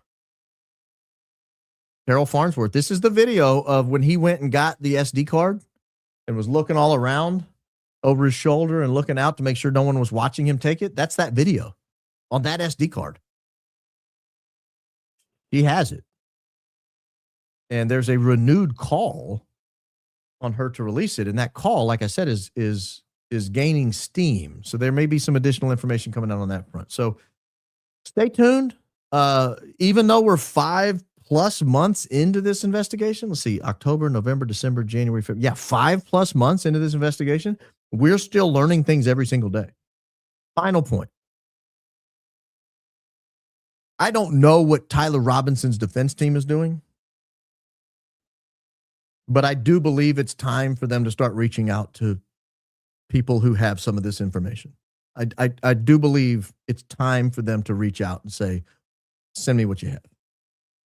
Whether that's Candace, me, Blake, Jesse on Fire, any number of other people who have original reporting or original ideas or have made connections they may not have made. I think it's time. Here's my commitment to you. If they do reach out to me, I'll probably tell you. Because what I don't want to do is become part of the defense in that respect and hide it and act like I'm not cooperating. Because that's honestly picking a side. But I say the same thing. If the prosecution comes and says, share it with us, I'll share it with them. But I would tell you, I'd say, hey, I sent this to the prosecution. They called me and they asked for it. If they don't, if neither side reaches out, I think it's a problem. I think it's a problem. Look, I've represented some really undesirable people. I've seen people on X trying to attack me for some of the people I've represented in the past. When you represent somebody, I'm in Tennessee, right? And in 1996, Fred Thompson ran for United States Senator in Tennessee. Actually volunteered on that campaign through my U.S. history teacher, who was a big Fred Thompson fan. And little volunteer. We were not like making decisions on the campaign. I never even met the man until the victory. I went to his victory party that night. But I never met the man before that. It was not like I was a high-level operative or anything. We're talking like put some materials together in envelopes and stuff. But I remember at the time they were attacking Fred Thompson. And little 16, 17-year-old Baron Coleman was like, this is pretty effective. This is concerning. because he had represented people accused of assault of the sensual variety. He'd represented people accused of soliciting prostitutes. He'd represented people, but he was a defense attorney for years. Before he was an actor, he was a defense attorney, a criminal defense attorney. And he had represented all kinds of undesirable people, people accused of white collar crimes, sexual crimes. And it was a pretty effective hit piece against him when they said, this guy's represented these people. He believes in them. And at first I was like, man, because I was like 16 or 17. Boy, why would he affiliate with people like that? And then he came out with a pretty good return ad, I recall. And it was essentially saying, I did my job and I did it well. That everybody's entitled to a vigorous, zealous defense, even the most undesirable people, because if we don't defend them, they're going to be knocking on your door next. And there'll be no one to defend you. And I thought, that's pretty good. I'm convinced. I've represented some people that are heinous. But you're hired to do a job. Either you're appointed by a court or you're hired by the person individually, and you're hired to do a job. And hopefully you do your job well. These people put their faith and trust in you, and you do their best. And so even if people on the defense team think he's heinous, even if people in the public think he's heinous, they still should do their best to represent him, and they should run down every avenue. And if there's nothing at the end of the avenue, then they know. But if there is, and you've now given your client a legitimate defense, you're doing your job as a lawyer. So that's the last thing I'll say about that. I think they would do well to reach out to some of these people who are doing, frankly, I'm not tooting my own horn. There's other people out there, but they're doing really, really good work, accumulating information about everyone who was there, what was happening second by second, different video angles, different things. So I think they're doing a good job out there. And again, if you're representing Tyler Robson, or even if you're representing the prosecution, I think you should be reaching out to these people. I genuinely do. All right. That said, ladies and gentlemen, I want to run through some of your comments. I will be back live tomorrow because we just got a lot to talk about. This is going to be a big week. We got a lot to go through. Last week was a huge week. Last week was probably the biggest week from an investigation perspective we've had on this program in terms of turning over stones and looking at things. I got more emails and text messages and comments last week that were like, holy mackerel, how did we not know this already? Because there was a lot of information initially, a lot of stuff coming out. I don't drink, smoke, gamble, or go to the movies. I watch Barron. Well, you're certainly more informed than if you did those other things. Thank you. Since the explosive residue causes seizures, neurological symptoms, and that the open door wasn't his feet, but letting his head drain blood onto the pavement instead of onto the killers. Yeah, that theory's been out there, that perhaps the open door was to get rid of some of the evidence or some of the toxins. I don't know. You're talking about the open door on the way to the hospital. I don't know. It's bizarre. I would think there's police dash cam footage of that. There were police officers saying they were following him there. Is there any video footage from law enforcement vehicles that were following Charlie Kirk's SUV en route to the hospital to see who's hanging out of the car? That's a great question. That's what I just asked. I think so. Are you aware Brandy's in Puerto Vallarta under Mexican siege right now? Please. Oh, yeah, I said I was going to text her. Let me see here. Let me reach out to old Brandy and Billy. Are you guys okay? ? Everyone is dying to know that you're okay, period. Done. Consider it solved, ladies and gentlemen. I will let you know if they respond before the end of the program. If not, I'll let you know tomorrow. QQQ. Who are the top two picks on your right picks on your left? So the top line is Andrew Jackson, your current president of the United States, Donald J. Trump, and that's Teddy Roosevelt. Teddy's the GOAT, my favorite president of all time, probably the greatest man to ever be president. There's a book about Teddy Roosevelt that's on my top 10 list. It's called River of Doubt. Phenomenal. It's going to be on the book list when I release it. I'm down to the final 2 books. I'm slowly getting the top 10 ready, and then I'll release it. but I got to get it. I got to get it just right. And I keep moving stuff around. But that book's not going anywhere. That's a great book. A great book. I'm an insanely curious jury member, just like you. If I knew or had access to things like you and Daisy do research, I could be part of the legal team. Legit. I've followed since first Google Trend. Hey, you know they've broken the Google Trend tool, right? It's almost unusable. I've tried to use it. They have busted it down. It used to not aggregate beyond day until you got to a year. And at a year, they would start aggregating by the week. And they never went more than a week. Now they're aggregating by a month after just a few months. It's worthless. It's totally worthless tool. You know why? Because it was right. We were right, ladies and gentlemen. We forced them to basically take it off the market because we were right. If you want to know what all those said, go back and watch the first 6 or 8 episodes in this numbers 1 through 8. I think 1 through 7, 1 through 8 were mostly Google Trends researching. We were right. That's why they did it. I saw Jimmy Dore live in Milwaukee yesterday. He mentioned talking to you about the CK case in his show. You got lots of cheers. Keep going, Max. Wow, really? Holy mackerel. Is this true? Wow. That's amazing. I've never been to Milwaukee. I don't know those people. That's so funny. I'm glad you told me that. Thank you. Have you heard from Brandy or Brandy and Billy, who's stuck in Puerto Vallarta with cartel bombings? Let me see. I have. Yes, I'm okay, says Brandy. I'm in the same hotel as, and I won't say who she just mentioned, but another podcaster. And we're hanging out together. It's not Ian. I'm saying that because she was on a show with Ian, but it's a different podcaster that you guys would know. I'm in the same hotel as so-and-so, and we're hanging out together, not leaving the hotel. Billy is safe in another place. She's not in Mexico. But I can't leave until Wednesday. There are no flights available until then. So Brandy is safe, ladies and gentlemen. I'm glad to hear that.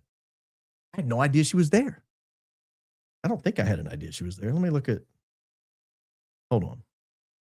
I remember texting them not long ago, and she said they were going somewhere, and she'd call me when she got back. Yeah, I won't be home till Saturday night. What? Oh, yeah, so she missed it. She was supposed to be home 2 days ago. I should pay more attention to my text message. Well, she didn't say she was going to Mexico. She just said, I'm leaving town. That's awesome. I'm glad they're safe. Thank you for following up, by the way. Baron. My priest informed us the Diocese of Springfield, Missouri reports over 800 confirmations for Easter, up 200 from last year. So exciting. Love the pod. Keep up the incredible work. Christ is King. Christ is King indeed. Churches are filling back up. After a decades-long slump going downhill, churches are filling back up. Not just Catholic churches. All churches across the board are filling back up. You don't believe me? I went to the 5:30. Not sure what time it was last night. But I went to the evening mass on Saturday last night. That evening mass used to be half full. It was packed to the gills. People were standing up in the back. It's getting crowded out there in Christian land. You guys got to be careful. You need to get involved. You're going to not have a seat. Watching from the hospital with pneumonia. Oh, sorry to hear that. I'm going to cough like I have pneumonia. I love your intellect and especially your integrity. You've gathered a wonderful community together. Thanks to the jurors for all the thoughts and hearts and prayers for me.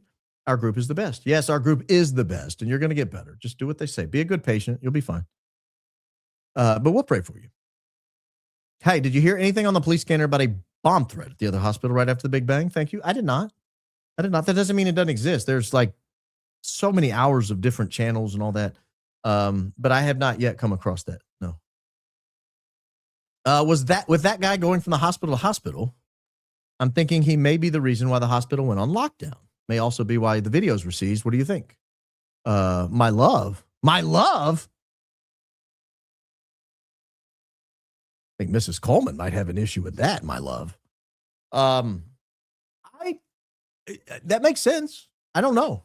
That makes sense to me. Off topic, you may already know, alumnus Matt Goodman has released a 12-song IU season soundtrack, and it's fantastic, in my opinion, allegedly. Give it a listen when life allows, and thank you for prompting me to watch your team. What a treat. Oh, they were great.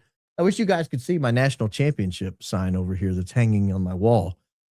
A friend of mine asked, what happens if they run off a series of 4 or 5? You're going to have to buy a new one every year. And I was like, no. Only the first one gets wall space. The rest of them will stay at the store. They're expensive. I can't spend a couple $100 every time they win a natty. Mrs. Coleman will freak out on me.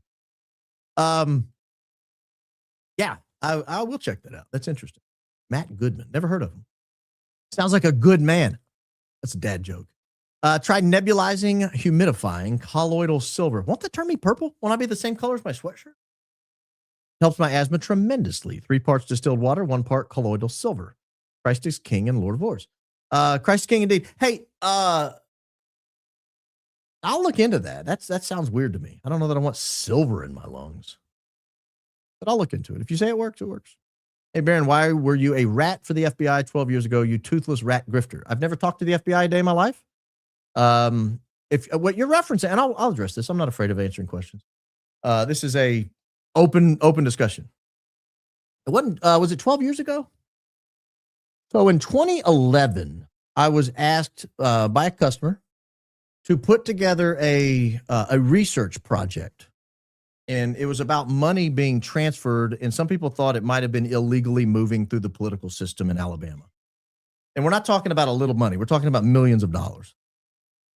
And at the time, Alabama had very lax laws on who could transfer money to whom. And so somebody paid me a good sum of money, and I did a good job on it. I'll prove it in just a second how good of a job it was.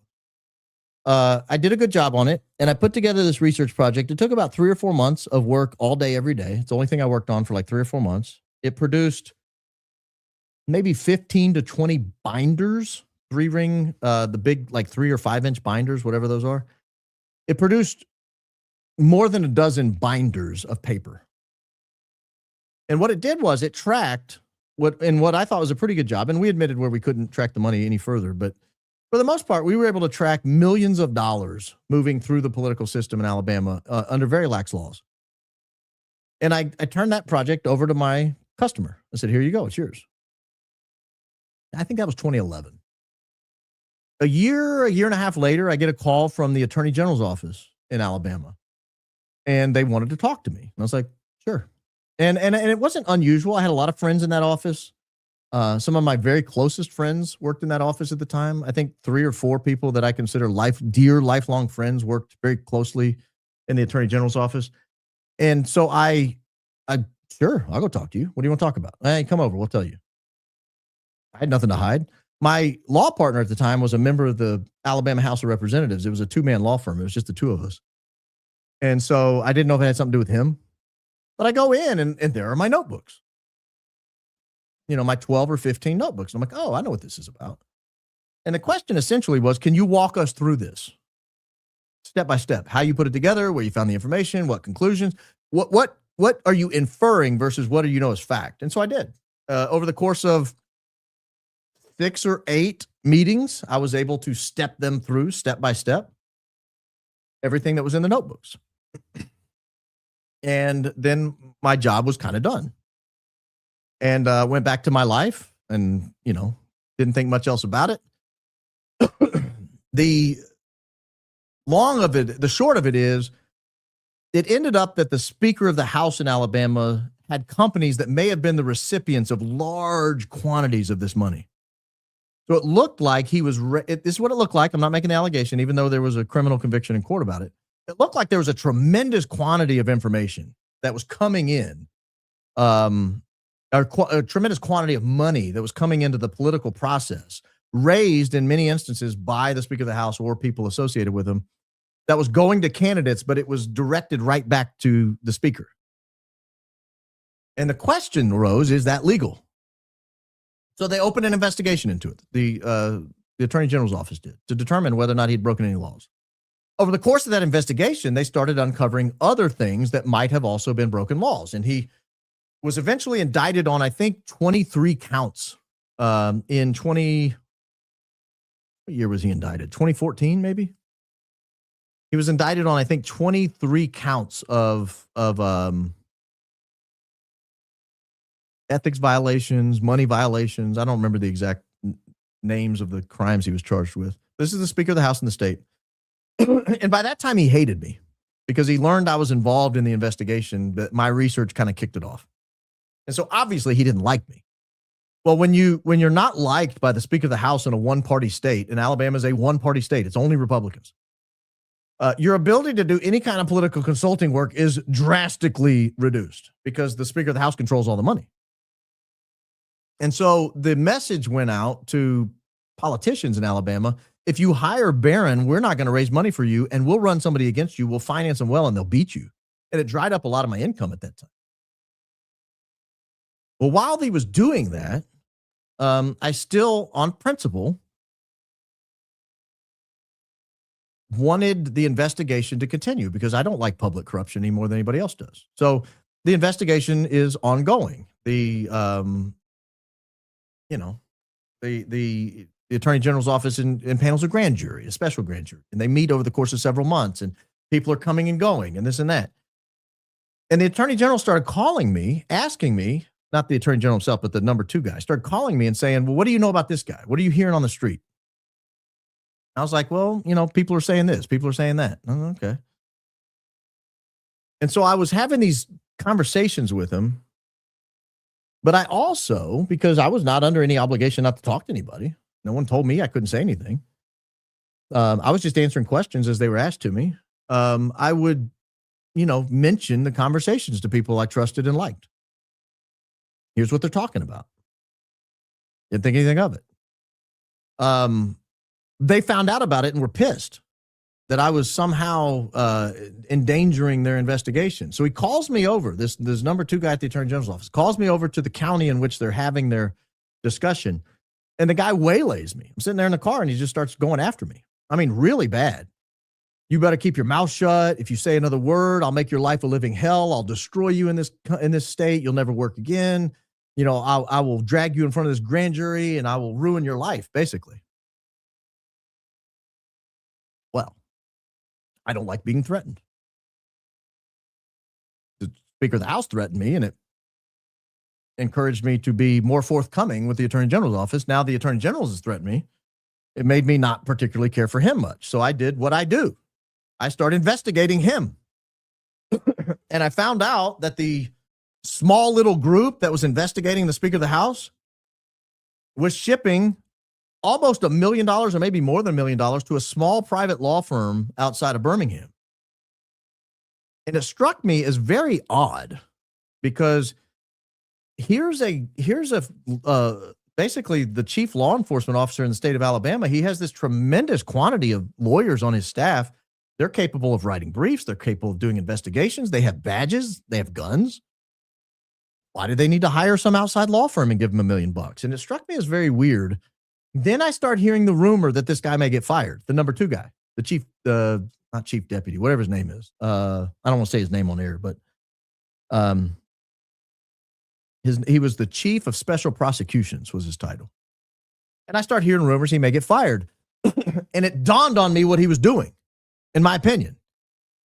He was feathering his nest where he was going after he left the Attorney General's office because he was basically unemployable at this time. He was hated.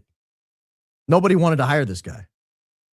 But if you give a criminal defense firm $1 million, might they want to hire you when you leave?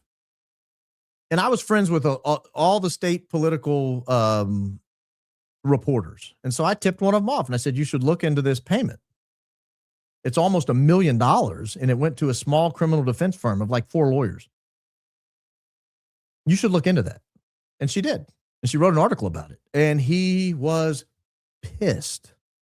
And so he goes to the judge and tries to forbid me from speaking anymore to anyone, not to the press, because he knows I know too much. He tries to get me to stop going to the press. He tries to get me to not talk to my friends. And so I then at that point said, okay, you want to play hardball? You want to try to silence me? I'll fight you. And so I go to the state bar and I say, what am I allowed to say to whom? And they said, do you think you have information you shouldn't have? And I was like, I think so. Like, I think the last time we spoke, in order to trap me from being able to speak, I think he might have given me information directly out of the grand jury so that if I tell anybody what he told me, he's going to try to bring me up on charges. And that was my fear. And the bar was like, look, if you think that's the case, you need to let the judge know. I was like, okay. And so I drafted an affidavit. It got in front of the judge, and they held a hearing on the affidavit. And I was honest. I said everything I knew. I told him the limits of what I knew. I can't tell you for sure it came from the grand jury. Here's what I think happened. Here's what I think he was trying to tell me. Here's what he was telling me to do with the information. It was things like, as you're doing these political races, feel free to use this, right? Let them know what's happening. He was constantly asking about polling results in different races, very interested in the political process, whether or not the guy he was had indicted and was going to try in case he was trying to get him unelected. And so I find myself in the middle of this fight between the very powerful attorney general of the state of Alabama, who became a U.S. senator, and the Speaker of the House of Alabama, who was probably the most powerful political figure in Alabama history, at least in the last 20 or 30 years. And I'm dead in the middle of this. And the judge calls me in and makes me testify. I'm like, all right, here's what. So the prosecutor's position was he's a confidential informant. And my position was I didn't agree to work with anybody. I just answered questions as they were asked. He calls me over. He threatens me. Whatever. That's why I went after him. Don't threaten me. RIGOD, whatever your name is down there. Because the last few people that threatened me, the chief prosecutor, he lost his job. He got fired. The Speaker of the House, he went to prison. So guess what? I got my way with both of them. Don't threaten me. That's what happened. The feds were not involved at all. I've never spoken to the feds, ever. Today, my 48th trip around the sun, birthday wish list, RBP merch, and spending time with his amazing high IQ family. I will do that. The merch is in process. We're working on it. I promise you that. I'm not familiar with the Wayback Machine is, but if it allows you to look in the digital past, has anyone checked for a MySpace account? I have no idea if you can way back MySpace. It's a good question. I had a MySpace account. Don't way back me. You'll find I was young. When did MySpace? I wasn't still in college when MySpace came out, was I? I think it was in law school when it came out. Nothing can convince me that Hunter Kozak was not involved and or a patsy. Just like the USA guy, do you and Daisy have any plans on doing the same deep dive on Hunter Kozak? Zero chance. His question selection was random. I've already started working on that, man. That's in process. So when I say we're going back to the basics, we're looking at everybody. Hi, do you take virgin birth literally? Do you believe Jesus had no brothers or only cousins? I do not believe he had any biological brothers or sisters. I do believe he had cousins. They had no word that differentiated between cousins and brothers and sisters.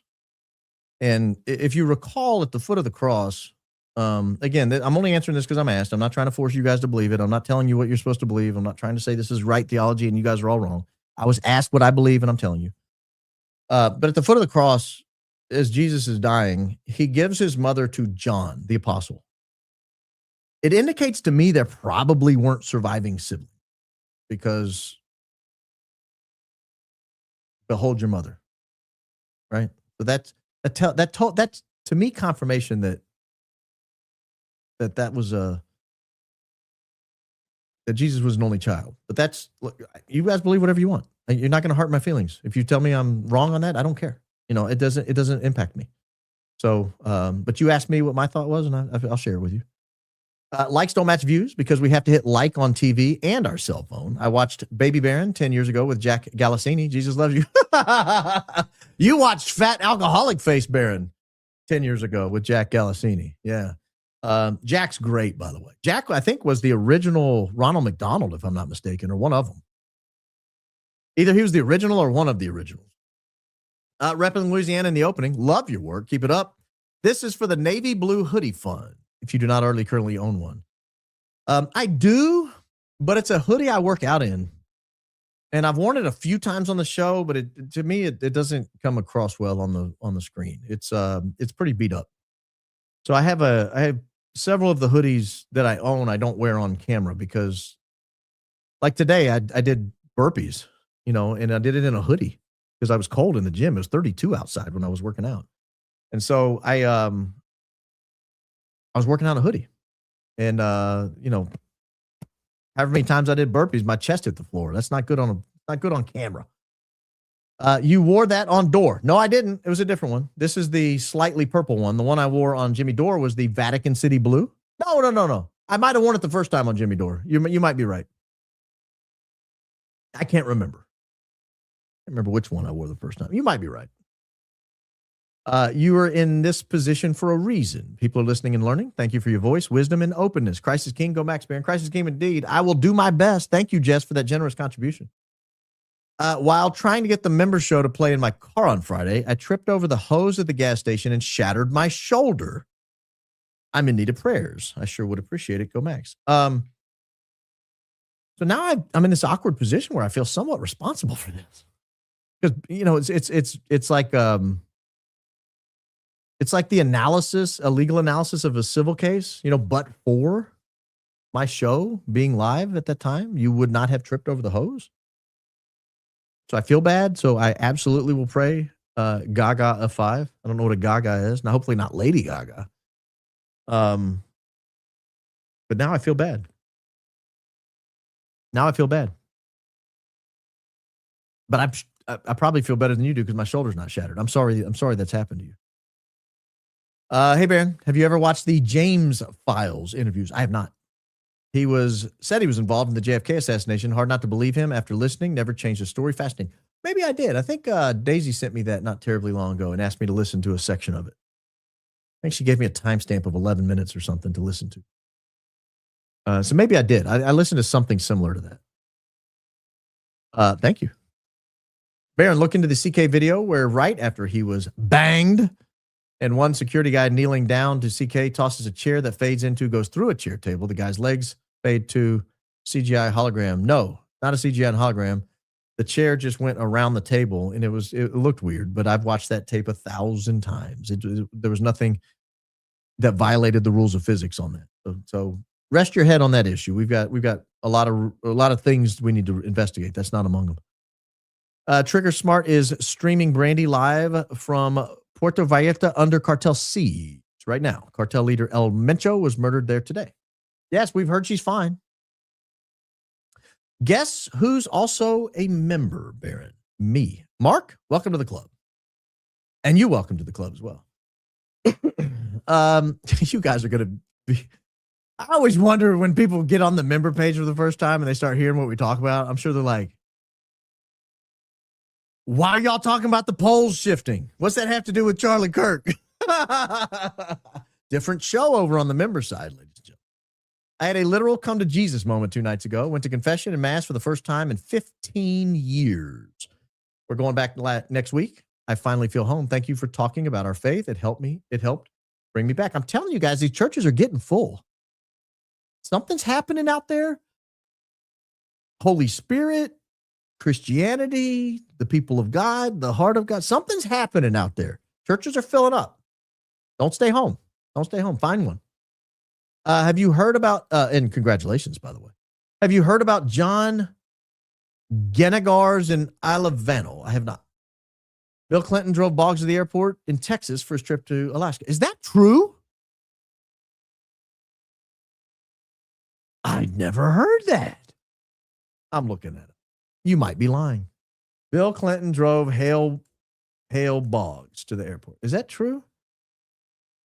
Yes. Historical accounts indicate that young Bill Clinton drove U.S. House Majority Leader Hale Boggs to a Texas airport in 1972, shortly before Boggs departed on a fatal trip to Alaska. Y'all, that is nuts. Add him to the body count. Put Hale Boggs on the body count. He was the coordinator for 1972 McGovern, Texas. Bill Clinton was. What year was he born? 46? Is that right? 46. So he would have been 26 years old. Young Bill Clinton. Wow. I'm infuriated with the overwhelming evidence. And let's face it, we knew week one what happened. We've been trotting on the wine press much too long. Rebel. Thank you, Jamie. Now, hold on. You knew week one what happened? I still don't know what happened. Tell me what happened, Jamie. Tell me what happened. Coach has people out here thinking you look great for 67. Keep doing great work. Yeah, Coach tells people I'm 67. I'm 46. I'm 46. I may not look great for 46, but I would look great for 67. There's no doubt about that. Coach is looking for a chance to say 6'7". I know how he is. Did you know, and I said this, Coach allegedly, it's just a rumor, but he pays Fleet to make him look jacked. That's just the rumor. I don't know if it's true or not. Your openings inspired me to start my podcast. Good. We need more people in the broadcasting business. Get after it. Do it a lot. Get a lot of reps. I've been deep diving into his wife, Astrid. Findings are sus and some things just not adding up. I'll pass on one. Once I feel like I can compile logically and efficiently. Love and peace. Love and peace to you. Love and peace to you. PM me if Brandy is near Cancun and needs a safe Mexican family to shelter her. I don't know where Puerto Vallarta is. Is that near Cancun? As a non-Mexican myself, I don't know. I'm looking it up. Is it near? I don't know. Oh, it's on the other side of the country. You guys are on the Yucatan Peninsula. She's over there on the West Coast. That's wild. Yeah. No, not close. In fact, to get to you, she'd have to go, I think, through like gang territory or something, wouldn't she? It's pronounced Chugach. Short A. Chugach? Sorry, I used to live there. Go Max. Used to live in Chugach? I didn't know anyone lived there. What are the odds that someone who lived there is listening to this program tonight? That's crazy. Sorry for mispronouncing your hometown there. Won't happen again. That probably will. Would you be interested in a booth at CrimeCon? My sister has been to CrimeCon. When is CrimeCon? CrimeCon. Is it just one or is it like regional? 26. May in Caesars Palace, Las Vegas. I don't know. That's where Cash lives. The premier true crime event. It features expert pan. Hey, email me. That might be fun. That might be fun. May in Vegas. Yeah, email me if you would. Pattern Recog.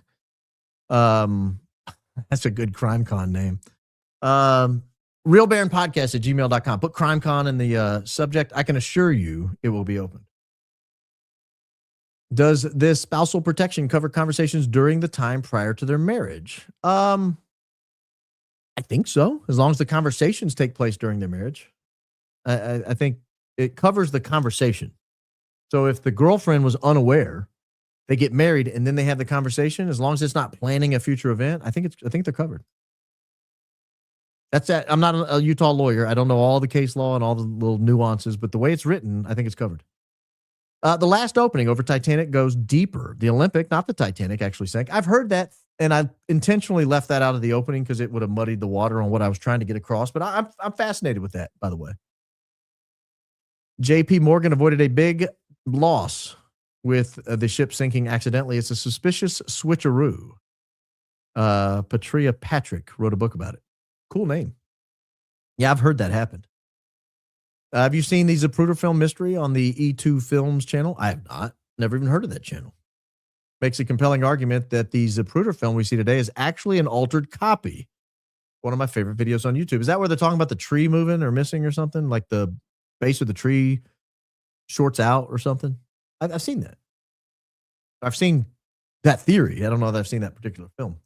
Hey, Baron, have you discussed Dan Flood pushing buttons on his meta glasses during and before the Big Bang and during the transfer of hands? I can't get over that, and I can't imagine what he'd be taking photos of. Thanks. I have, and I don't know either. And he'll probably never show us those. I'm assuming the defense team will be getting a hold of those, but I can't guarantee that. And I'm assuming the prosecution likewise would want to see that. Quick question. Did Charlie's security detail carry sidearms? It appeared they did in some of the images I saw. They were waist carrying. Me and my wife talked about getting married at the courthouse, then having a real wedding at a later date. Might just be that. Yeah, but I mean, 9 months earlier? And not telling anyone? Maybe. It's pretty weird. Honestly, it's weird. Event wedding planner here. All of my military marriages are usually before the event for the guests due to benefits, which is super common. They also then can't tattle in court. Hubby wants the hoodie, that hoodie now. Yeah, I want the hoodie too. We need to get him. Hey, he wasn't in the military. Zachariah wasn't in the military, so it wouldn't be a military benefits thing. But thank you, Don. Hey, Baron, take a look at episode 15, season 12, Law & Order SVU Flight from 2011. Just look at the description of the episode. Chills guaranteed. Love from some small country that appears to have some red in it, maybe? I'll look that up. I'm intrigued. Let's see here. Law and Order SVU episode 15, season 12. Flight. Here we go. SVU investigates whether a wealthy and powerful defense contractor forced an underage French girl to give him an inappropriate massage and whether he used his ex-girlfriend to arrange the encounter. I'm not sure the application here, but thank you. Your name came up this weekend during my collab with Alley Top Files. I have you know I did not rent my baby, sir. Oh, why would I rent when you could just buy one? Hope you have got a giggle from the stream. I watched that, Scarica. I watched the highlight reel. And I heard my name came up. There's something in the water in Tennessee. I don't know what it is. Thank you, Scarica. You've not checked out Scarica Kirk on YouTube. She's funny. Edge. Yes, I saw this on Chicago PD. 2 officers married to avoid Jay being forced to testify against Haley for pewing a bad guy. Hank was not amused. I don't know who any of those people are. That's the most I've ever heard about Chicago PD. I don't know that I would have named that as a show. I don't watch a lot of TV. As you can tell, all my favorite shows are like from the 90s. Arrested Development, Seinfeld. I haven't watched TV in a long time. I think it's really sad that we can't even believe what we see with our own peepers anymore. Jesus loves us unconditionally. That is correct. He does, indeed. Baron, please don't be an alarmist, but Brandy's imported by Airto Mexico, is sitting duck there right now. Pull up Trigger Smart right now. She's on live. I can't pull it up right now. I'm not going to chip his program in progress. Why is your audio perfect, but when you play clips, it's softer and difficult to hear? I don't know. I've dealt with that for a while. I thought I had a fix in Stream Deck where I could hit a button, and I did hit that button tonight, and I tried to make it louder, but I don't know. Could the Vatican ambassador have been Callista Gingrich, Newt's wife? Lindsay Boggs died in 2013. Could have been. Like I said, Lindy Boggs was one of the people mentioned, and I thought, when I heard her name, I thought, wait a minute, I know her. The only reason I know who she is because her husband died in a mysterious plane crash, and that plane crash fascinates me. I should talk about it in an opening. That's it. It very well could have been Callista Gingrich. I don't know. Baron, have you noticed the lightning bolt logo on Charlie's tent? Yes, we've talked about it. Not present on the tent at Amfest. We talked about that as well. From my research, logo was new. No, there was the logo on the tent in the spring as well. Extra sus per electrocution theory. Love the do and your show. The do, like the hairdo? Thank you. Thank you. I'm doing my best up here. This looks like a marriage license, not a certificate of marriage. I'm from Utah, and you have to get a license. Look for the marriage certificate. That was the marriage certificate. I'll pull it back up. You wouldn't get a license 9 months before. I've been married, sir. Damn. Let me look. License. Marriage license search results. No, marriage date. This is marriage date, not license application date. So here we go. Marriage date. Oh, and I confirmed this with someone who was married during this exact process online. Theirs looks the exact same, and the marriage date is the date they were married. So I appreciate that, and it's a keen eye, but I do believe we had it correct. In both videos, David covers one side of his head with his hair, excuse me, maybe covering a scar or missing ear.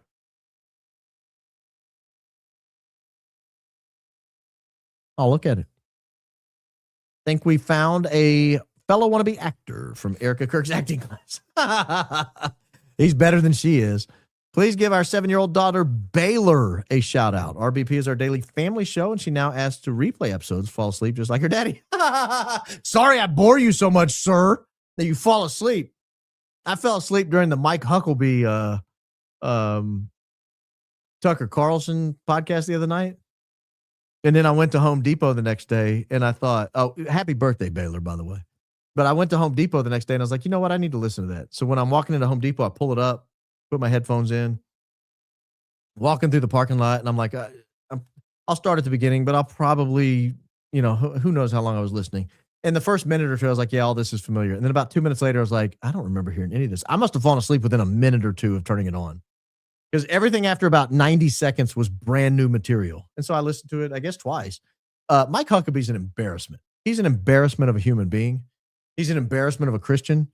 He's an embarrassment of an ambassador for the United States to any country. He is a detestable human being, in my opinion. After that, I thought he did such a poor job that he made me feel bad that I don't like him anymore. I didn't like him before, but I really don't like him. Mr. USA and the guy who dropped his pants at the very sad event both belong to the same creepy church. Is that true? They do? What creepy church are we talking about, sir? That would have been, or ma'am, it would have been good information, Cassandra. Been very good information. Does he think he is Jesus? David Qureshi wannabe. You're talking about Rawlinson? Maybe.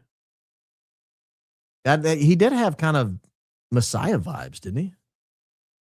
Hello, sir. Do you think it's possible or somewhat likely that Zachariah may have actually gone rogue from the family and been responsible for at least the dispatcher reports, and his dad and brother covered it up with Tyler? I don't know that last part. I was with you until you said it with Tyler. I don't know what that mean. I don't know how that would be.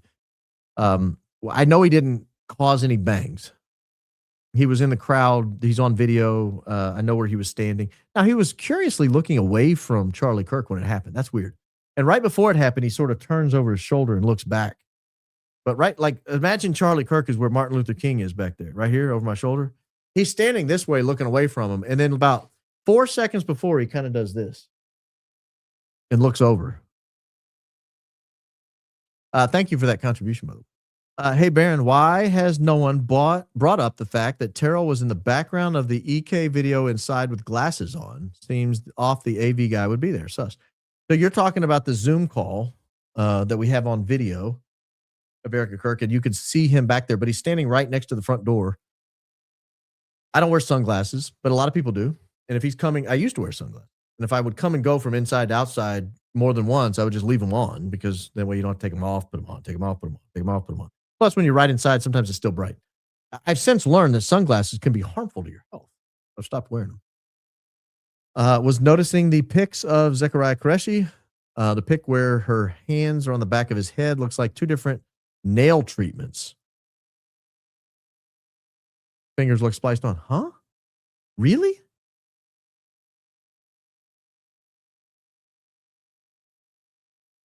I'm going to have to look at this. Two different nail treatments. I'll let you guys be the judge, because I don't know what she's talking about. It's got to be a she, right?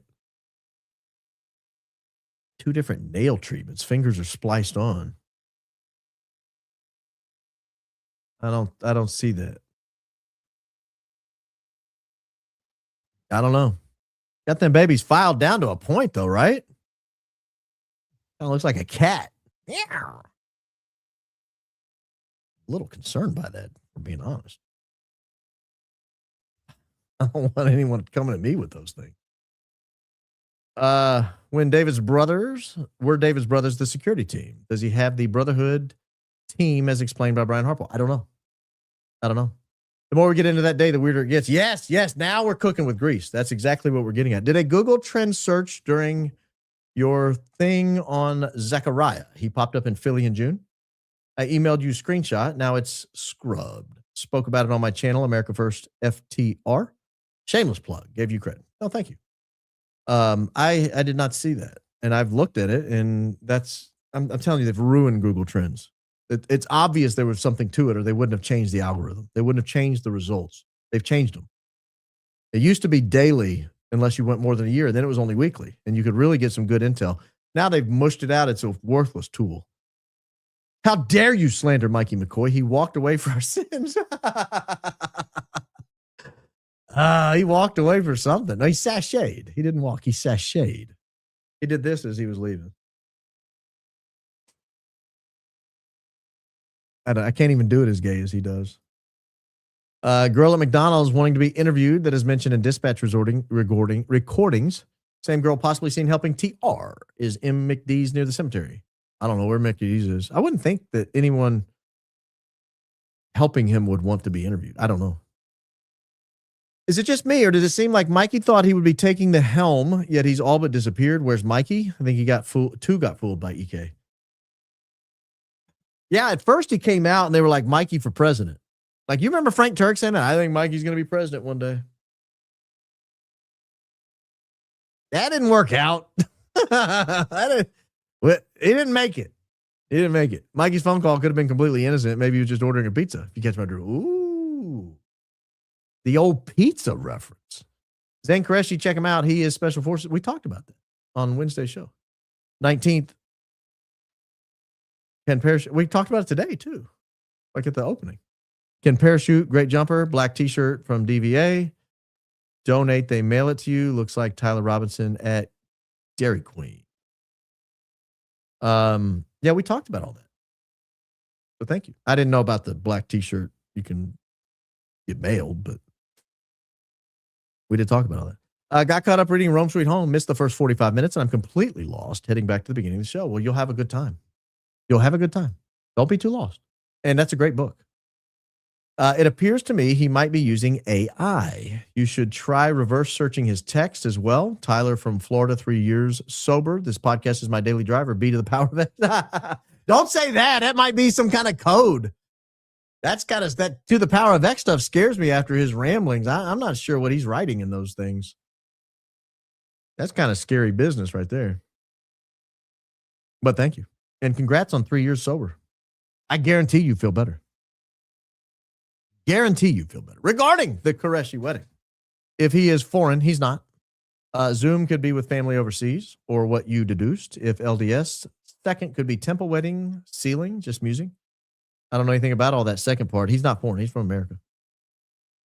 Easy way to tell on rainbows. Pride flag has 6 colors. God's rainbow has 7 colors.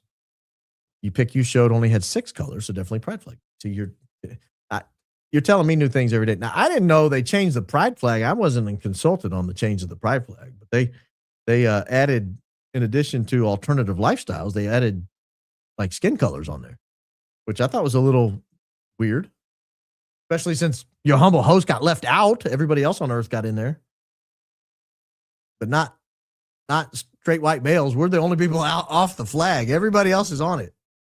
I thought I felt a little left out there, guys. Bayron, how do you keep a jury in suspense? We'll watch it later. Look, I don't want to hide things from you. I'm going to be as honest as I can. Red Beret caught my attention. That's attached to a Special Forces unit, not Special Forces qualified. And it's not red, it's maroon.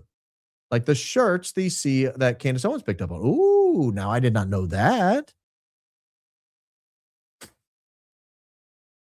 I tried a case at Fort Bragg years ago, and everybody had red berets on. Or a lot of people did. Or maroon or whatever color that. Speaking from experience, those posts are of a man suffering PTSD under the influence of alcohol trying to speak out the truth.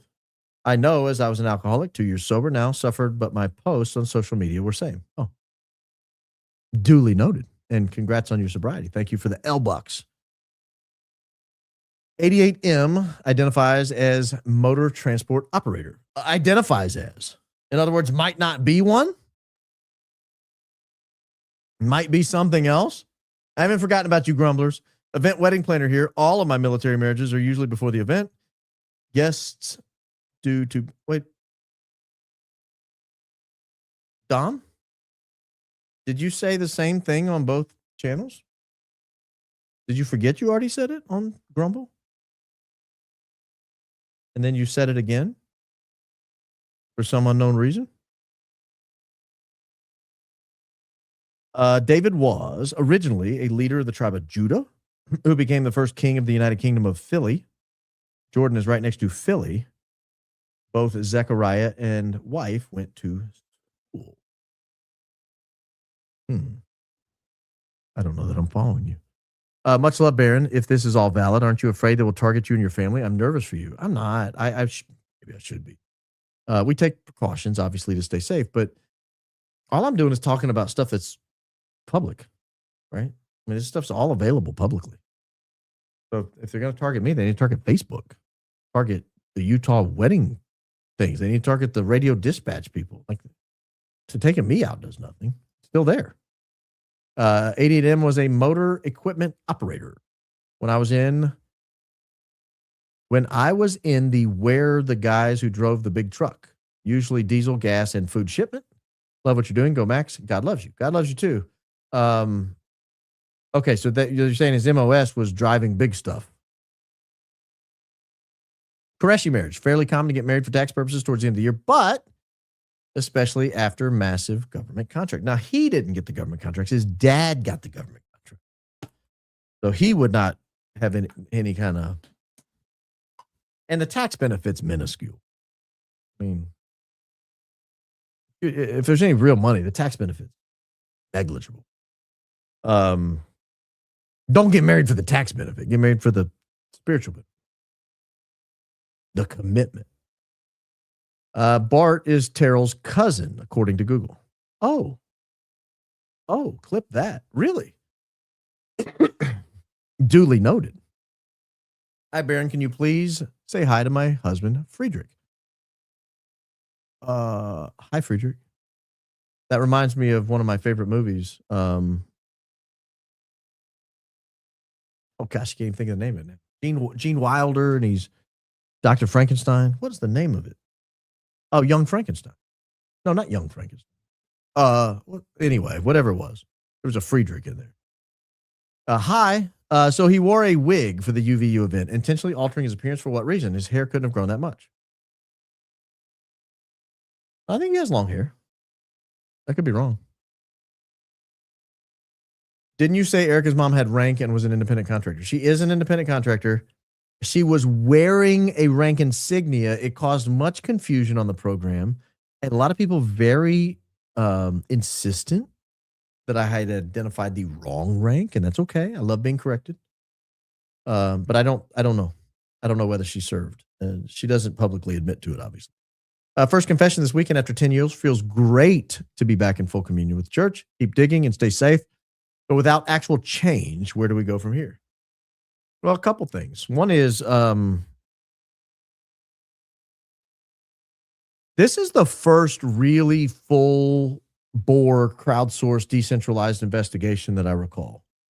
This is bigger than COVID. This is bigger than Las Vegas. This is bigger than Butler. Nothing like this has ever happened, where you have this many people crowdsourcing an investigation in a truly decentralized capacity, where independent researchers, tens of thousands, dare I say 100 or 1,000 or more, are out there looking at a case and sending tips to people who can amplify those tips, vet those tips, put them in sort of orderly fashion and get them out to the masses.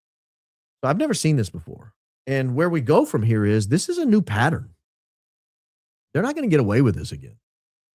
And so I don't know that we'll see immediate change anyway, but I think we do see change on a forward going basis because they're not going to want to mess with this again. I don't think. Edge, Hear me out with his text. I was in the 19th. Could he have been pointing to his bro in an enigmatic way? Is he a rat? I don't know. I'm hearing you out, but I don't know. Haley and I say hey and be safe, Bayron. Love you. Love you too, USMC4 Coyote. I was previously involved in organized crime when I learned of the investigation into me, and then girlfriend and I got married on a random weekday. Interesting how that works. So there you heard it, ladies and gentlemen. First person evidence to back my theory.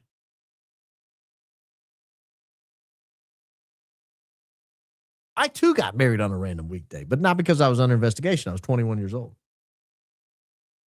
Thanks for all your work, Daisy. Yes, Daisy's. Do you think some of these scenarios were staged? People paid off to be bizarre and cause confusion and waste people's time with investigating dead ends? Yeah, probably. But that doesn't mean we can't research them. It just means that, hey, sometimes you take your hat off to your opponent. We got to look into it. Pharaoh in Balls green smoke, the most stunning of all greens, suitable for high IQ outfit. Thanks to you and Daisy, Candace, and Ian for opening my eyes. God bless. God bless you. Thank you for that very generous contribution. And I am going to look up Pharaoh in Balls green smoke. Oh, that is pretty. Gosh, that would look great, wouldn't it? Check this out. Would this be a high IQ paint color for this high IQ outfit? So ignore the mustard over here. I would never do that to you guys. But check that out. Doesn't that look good? I was thinking something a little gray, with a little more black, perhaps. But I really like that. Thank you for your generous contribution and your good idea. Maybe James and his wife are poly Mormons. Maybe. Keep in mind, Baron, Mormons are the mountain.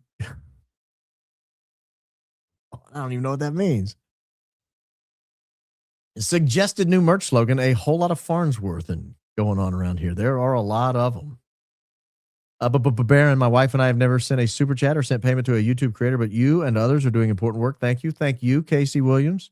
Thank you. Very nicely done. On opening, Missing in Alaska podcast is all about Hale Boggs. Yeah, I referenced the podcast in the opening. If you go back and listen, I highly recommend people taking that in. It's excellent. Excellent. It's like 20 episodes. It's a commitment, but it's good. Based on everything you've covered with CK and going with the least number of people involved, who do you think knew the Big Bang would happen? The least? Brian Harpole, Dan Flood, Mikey McCoy, Carol Farnsworth, Philip Goldsberry Jr.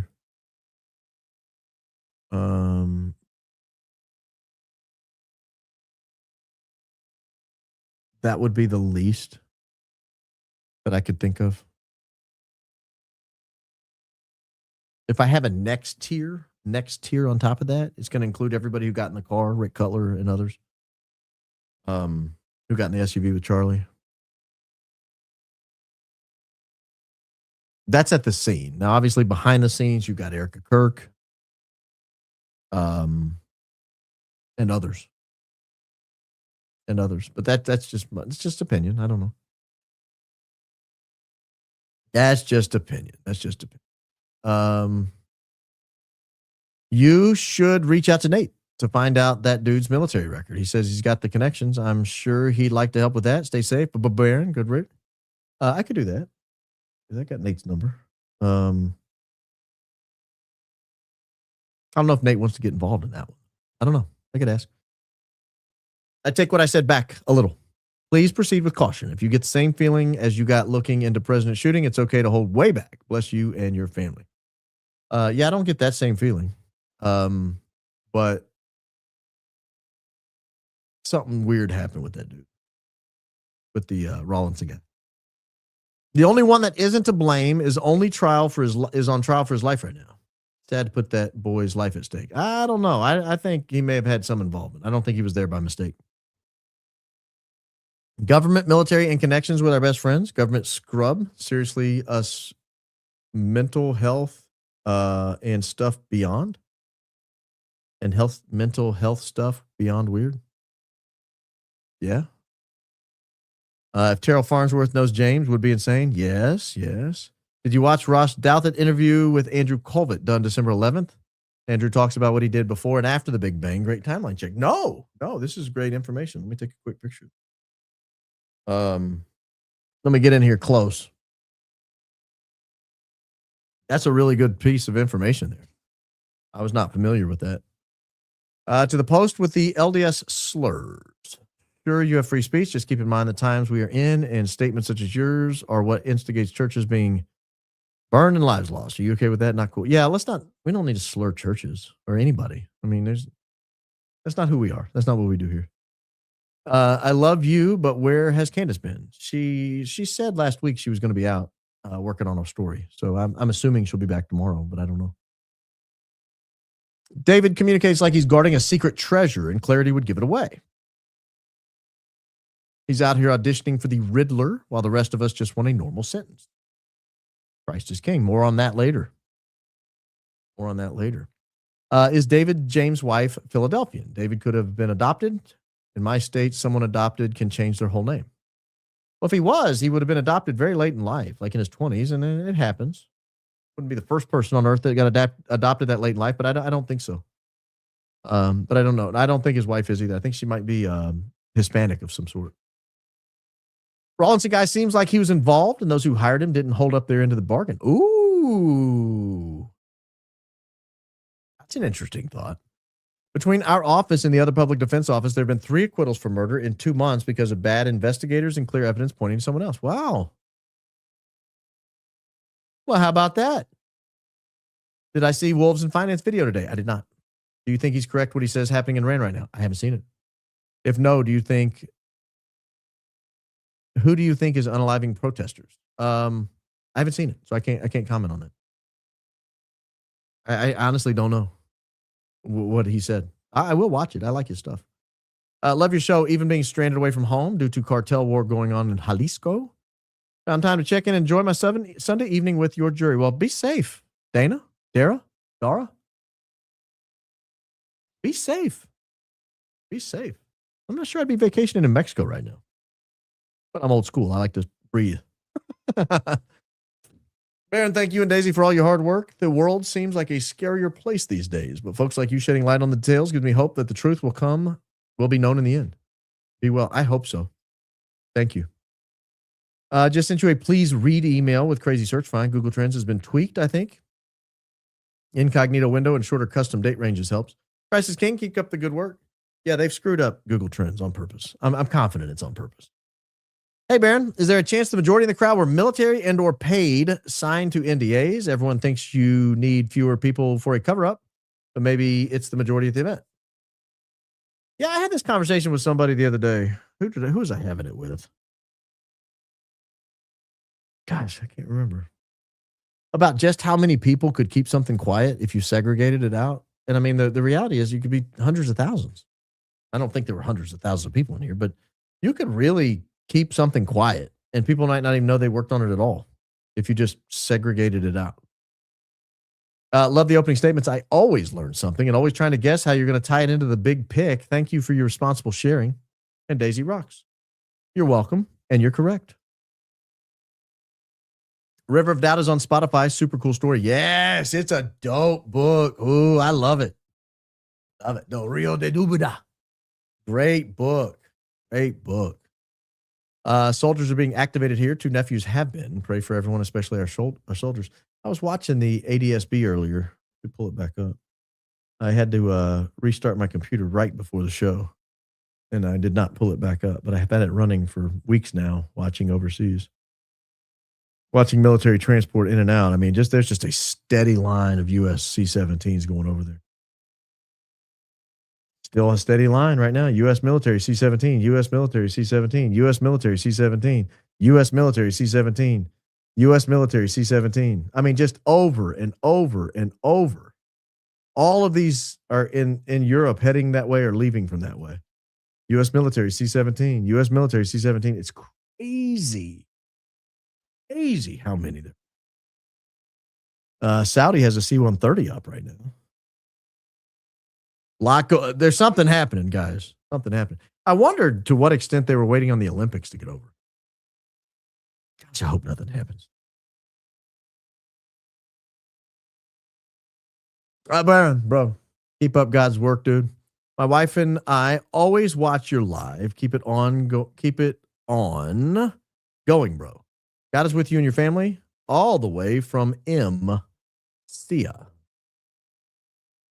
I don't know what that means, but thank you for the compliment. Thank you. Baron standing room only this past Ash Wednesday, and our priest said he's never seen that many confirmations of baptisms coming up. Christ is King. Christ is King. Yeah, I'm telling you guys, I'm telling you, something's happening out there. Churches are filling up. It's a good problem to have.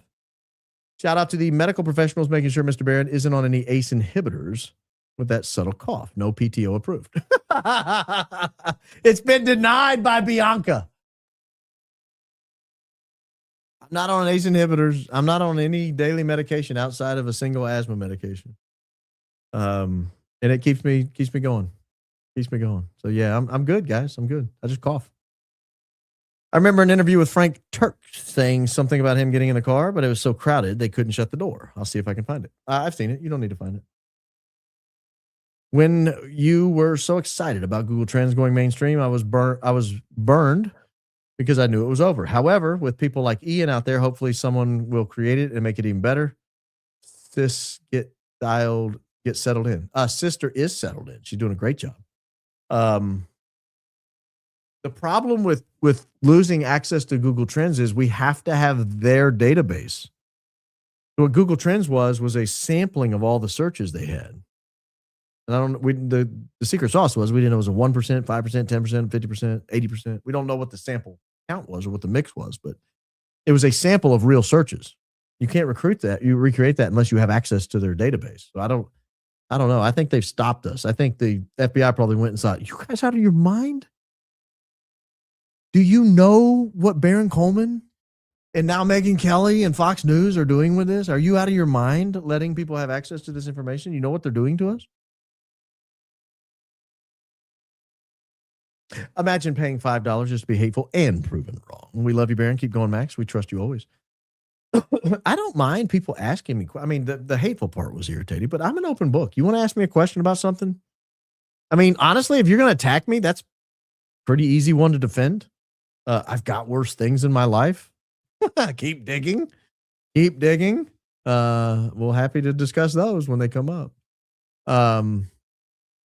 Look, I don't want to be judged by my lowest moment. I don't want to be judged by something I did 15 years ago, but I don't feel like I did anything wrong in that. So whatever, but thank you. Formula for societal collapse. What does that say? Initial investment status quo. P4, the quarterly rate of mockery for media politicians posted to warn the recursive division XYZ leads to violence. W shouted.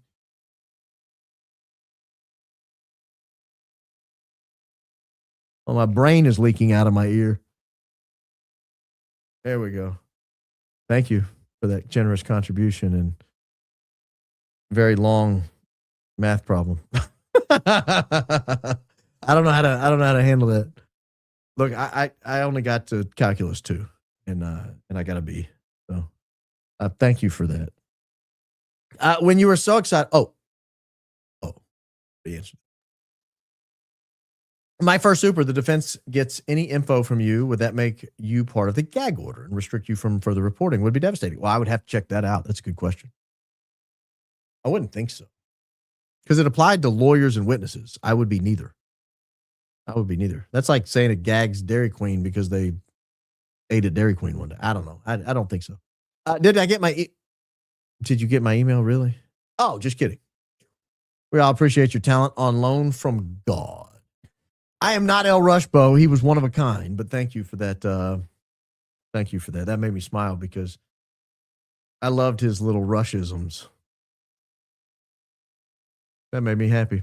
You should watch Law of Liberty, calling out. I have a napkin. I don't know what that is.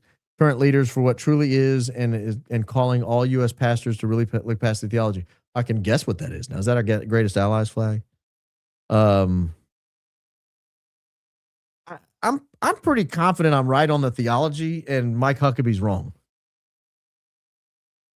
If he wants to ask me why, it won't take long.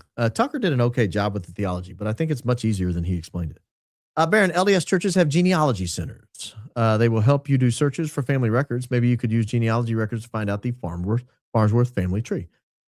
It's not the Farnsworth family tree we're worried about. It's the Rawlinson family tree.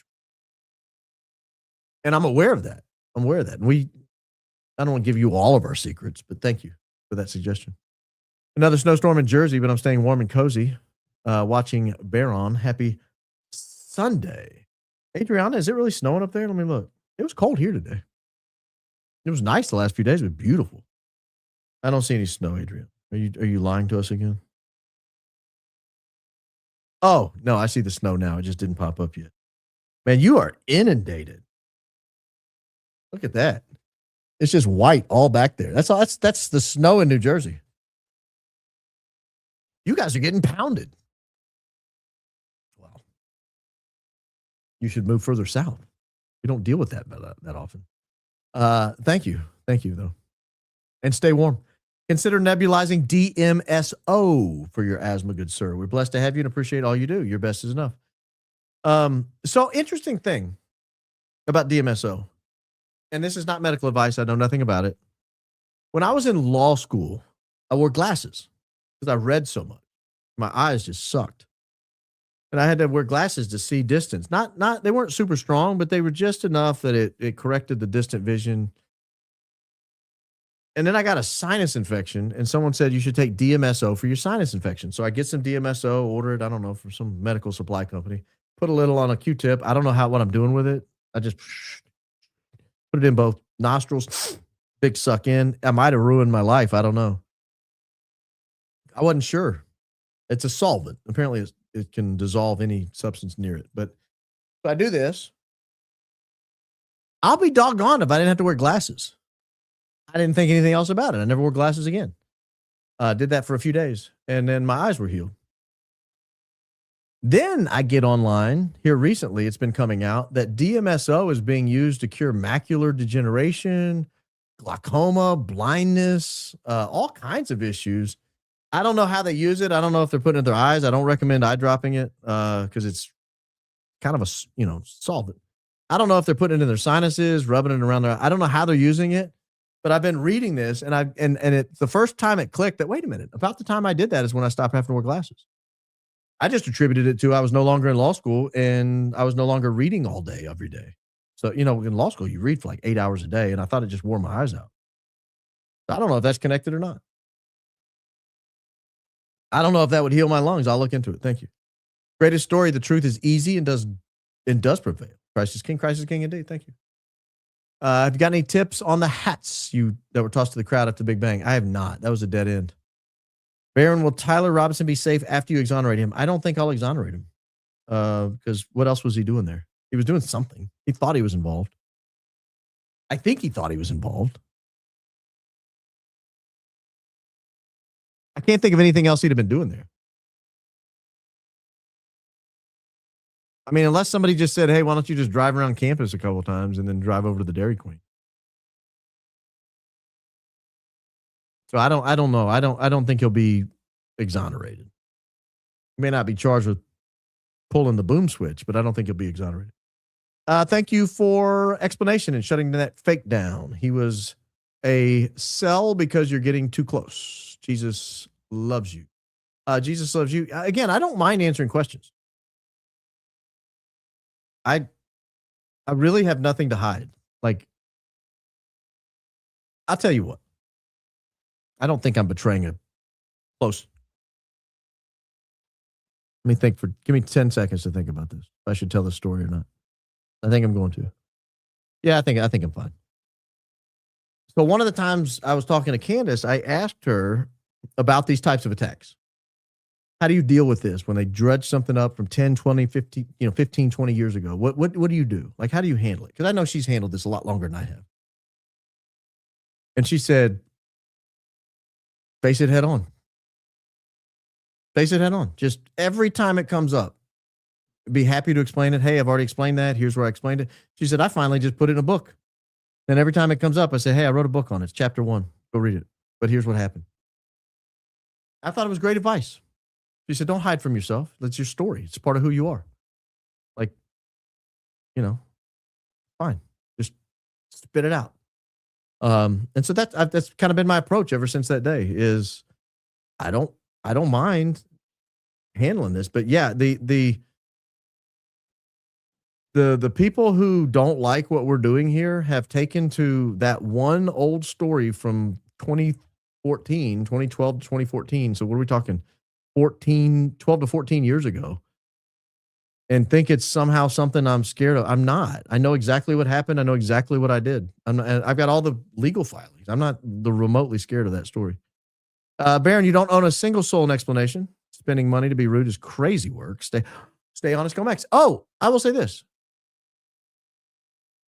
Any red donation, $100 or more, I'll explain it. Short of that, I can't explain it anymore. I will explain anything in my life, but it's going to cost you a triple.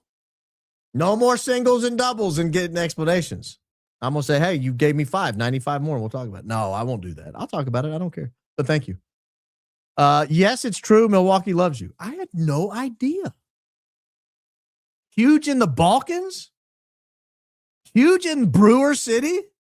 No idea, Milwaukee. I love Milwaukee. That's funny. I'm going to ask Jimmy about that. Where's Epstein's body? Was there a funeral? I don't know if the answer to that, honestly. I didn't look into it because I don't think that was him. Candace's t-shirts are excellent quality. If you're looking for shirts for your merch, I love those high quality Okio Tex shirts. Can't wait for my high IQ outfit, and I'm doing my best shirts. Yeah, I like those. We put on the Facebook post the other day to ask for ideas and got some great ideas and a good idea of what people want to hear. Please go New Navy, USN. I do need to get another Navy hoodie that I can wear on air that's not burpied in. Man, that workout today was horrible, by the way. And for those of you doing the CrossFit Open, I got a sneaking suspicion it could be the open workout, which is why I did it today, because I wanted to test it and kind of see where I was and see what it felt like. You open with a 100-calorie row, and then you do 100 burpees over the rower. It is horrible. Horrible. It's horrible. Thank you. Passing through, Allie will let you know I'm not a troll. What subject line would you like when I have verified info? Depends on the info. Depends on the info. We open every email, so just send it. Researching herbs. Well, we don't talk about herbs, sir. We don't do drugs on this program. Found this. Marshmallow is a plant. It's also a big puffy ball of sugar. The leaves and the roots are sometimes used to make medicine. I got a bag of marshmallows over here. Somebody mailed. It also contains chemicals that might decrease a cough. Interesting. Oh, the irony. That's interesting. Matthew 13:55 and Mark 6:3 both talk about brother and or sister. Help that helps with the issue, maybe. Again, we talked about that. The problem is there was no linguistic distinction between cousins and brothers and sisters. So, like, I'm at a family reunion, right? I've got cousins there. I've got a brother. I got a sister there. I got a biological sister and I have biological cousins. If there's no word to distinguish them, let's just say we call them,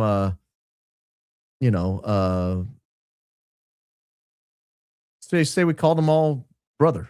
It's my brother, but it's the word brother in that culture also means cousin. That's what you're seeing there. There's no distinction that's made in the language, that way. So that becomes problematic deciding who's the equivalent there. But I understand. Again, I don't want to make this a theological debate platform. I'm happy to answer questions about why I believe what I believe. Less happy to field argumentative comments in reply.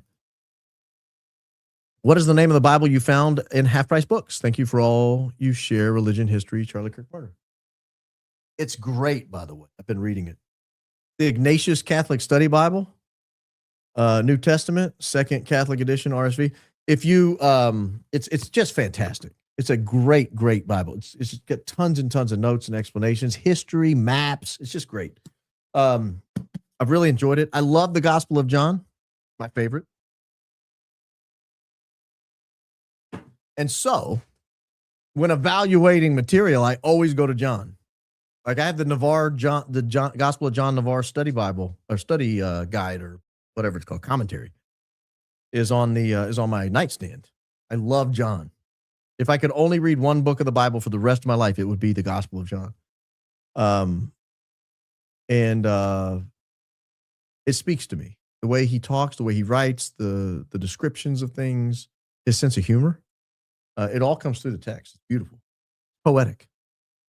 And so I've been reading the John notes in this Ignatius study Bible. It's great. Great. Thank you for that question. Baron, after the ring on Member Show, I kept laughing to myself, thinking if you were anything like Gary, your elbow may have slipped and hit the unmute button. Whoops. Jesus Christ is King. Christ is King indeed. You'll notice if you go back and watch it, I blurred that whole segment out. Yes, I blurred it out. So now when I do this to the camera, so what happened for those that aren't members? I received a call while I was on the Member Show, and I almost would never answer the phone. But it was one of those people and I'd been trying to get in touch with her. I texted her maybe 2 hours before, said, "Hey, when you get free this afternoon, can you give me a call? I got something I really want to run by you." And she called, but she happened to call while I was on a Member Show. Lets me know she's not a member. That's okay. Or if she was doing something else, not watching. Candace, I'll be your member. You don't have to be mine. It's fine. We don't have to be reciprocal. But I took the call, but I hit mute. And so I'm talking on the phone, and then they tell me that the comments are like, "Oh, you didn't hit mute. We heard the whole conversation." And I panicked. I panicked. Face went red. My mind started spinning. How am I going to get out of this? How am I going to explain this to her? Oh my gosh. She's going to lose all trust in me overnight. Luckily, they were lying to me. Revelation 21:8, boys and girls, liars go to hell. But if you're just playing around, that's fine. So anyway, it did not. But then I went back and watched it when I was doing my post editing. I went back and watched, and I was like, I knew what I had said, and I saw my lips, and I thought, you can kind of read what I'm saying there. And so I just threw a blur screen over it for 2 minutes, 3 minutes, whatever it is. So that's what they're referencing here. That's what Monument of Trades is referencing. That was funny, though. No, I didn't pull a Gary. I'm a professional. Matthew 13, for example, says Jesus' half-brothers were Simon, James, Joseph, Judas, and sisters. Bible says marriage consummated after Jesus. I've not seen evidence of that last line there. So thank you for that. And I don't know that I've seen evidence for the first. Again, I don't want to turn it into a Bible argument show. That's not what this is. A lot of people read in what they want to be there. Yeah, so it doesn't mention half sibling. It just mentions the brothers of Jesus. And again, there's a I'm not changing my mind on it. So you're more than welcome to send your stuff. I've read, I don't know, thousands of hours of theology. I've come to firm conclusions. I'm happy to continue reading, but this isn't the platform for it. If you guys have a question, I'll be happy to answer. But thank you for your commentary there. Dear Grandpa, my grandpa, don't get mad, get even. I never talked to the feds either. Max exposure, 66 years, just for state. Anonymous email offering help was me. Oh, thank you, Kendall. Did you see the recent video of Ghislaine Maxwell in Canada? I did. Ooh, looked just like her, didn't it? Looked way more like her than that stiff they have pretending is sure in prison. No offense to our Eastern European listeners, but that woman looks like she's from she looks Slavic. Like she looks like she's from Russia. What are your thoughts on her running free? Thanks for all you do. Bean pasters for life. Christ is king. Christ is king indeed. Don't sleep on bean paste. It's a great color. If you don't know what they're talking about, there's a video of somebody that walks by someone that's a spitting image of Ghislaine Maxwell on the streets in Canada. And he even walks by and he goes, Ghislaine, and she turns her head and looks at him. Now, there's a psychological phenomenon. It's actually referenced in the, oh, please.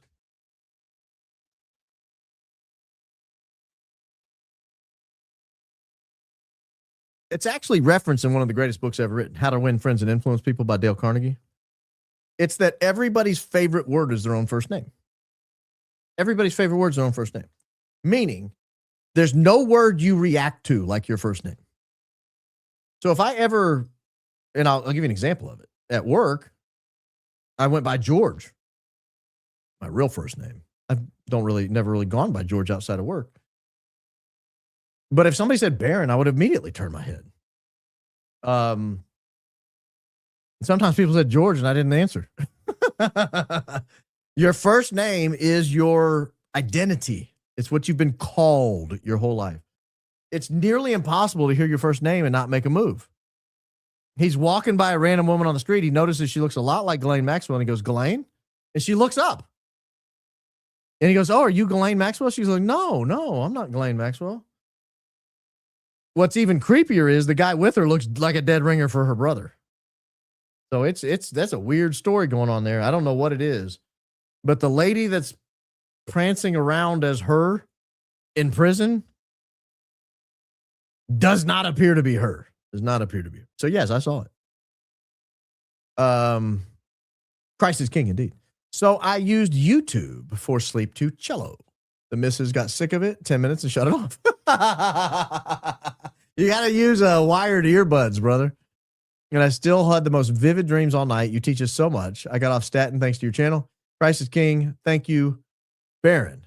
This is not medical advice, but do your own research, and I think you won't take statins. And you'll be healthier and keep your brain for a lot longer.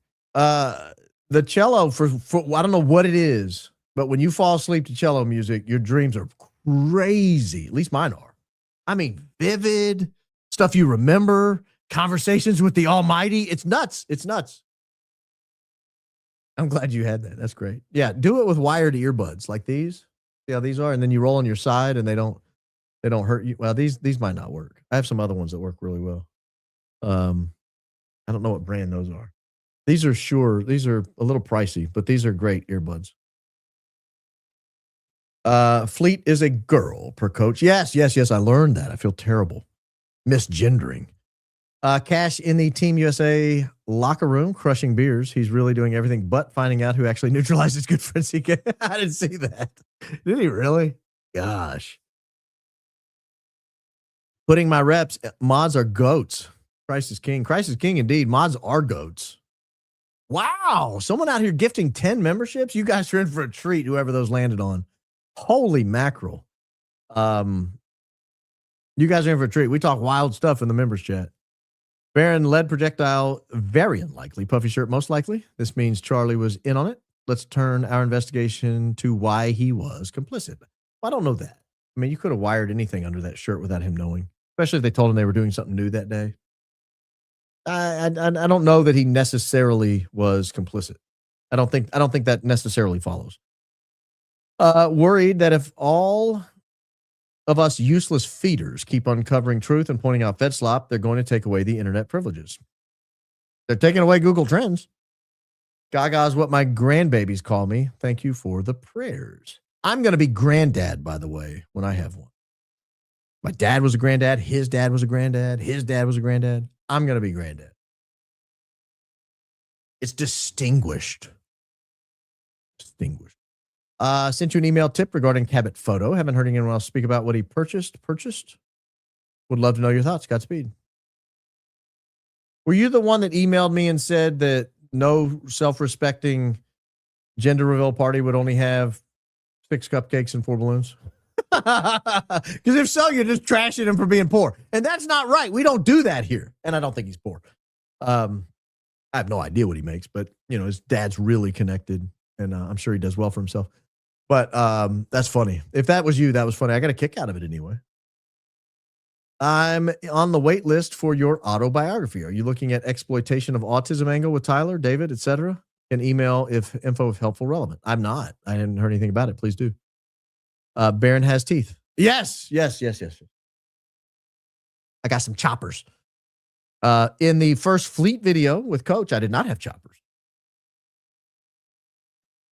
Oh no, it was a Fleet. It wasn't the first Fleet video. It was a Fleet video a couple ago, and I had no choppers. But she said it was okay because Coach said I was old. Coach, I got a full set, all 32 of them. I work for a large retailer. I put Crisis King on my name badge, and now it creates a lot of good convo with others and keeps the demons away. Everyone should try it. Thanks, Baron. Crisis King, indeed. And that's an excellent piece of advice there. Is TPUSA sending anyone out to campuses to try to do what Charlie was known for doing? Or have they just completely refocused on who knows what? Love your show.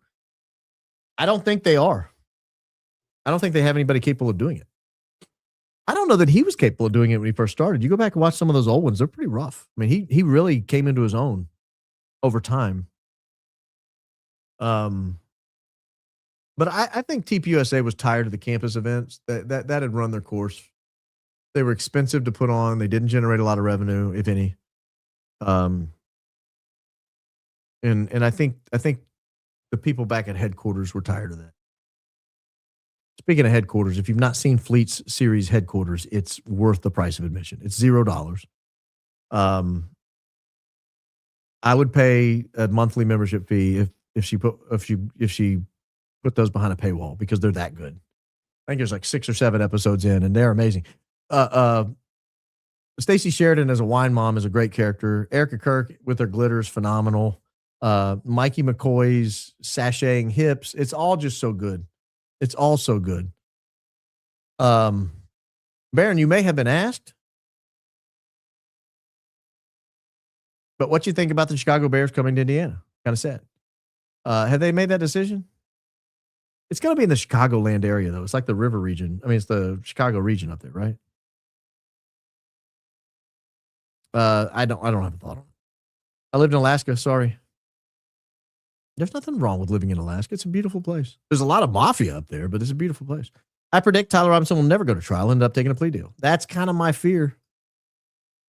Trump has an out from Iran if civil war breaks out in Mexico. Amanda pivots to bring the guys home. Amanda? Who's Amanda? On 910, Larry L. stock plus 100 billion unnoticed. No idea what you're talking about. You guys speaking code here. I'm not on the inside of the code. I think I remember you saying a couple of episodes back, the Butler research spooked you. Does that mean no content coming down that pike? Was it because he is a Mortal Kombat University student? No, that's not why. There's things I can talk about. I just can't give you my big reveal. Like I can't give you where I went, like what I figured out. But there's a lot to talk about on it.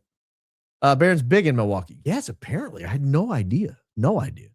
And I only know one couple. I know 2 families in Milwaukee. That's all I know.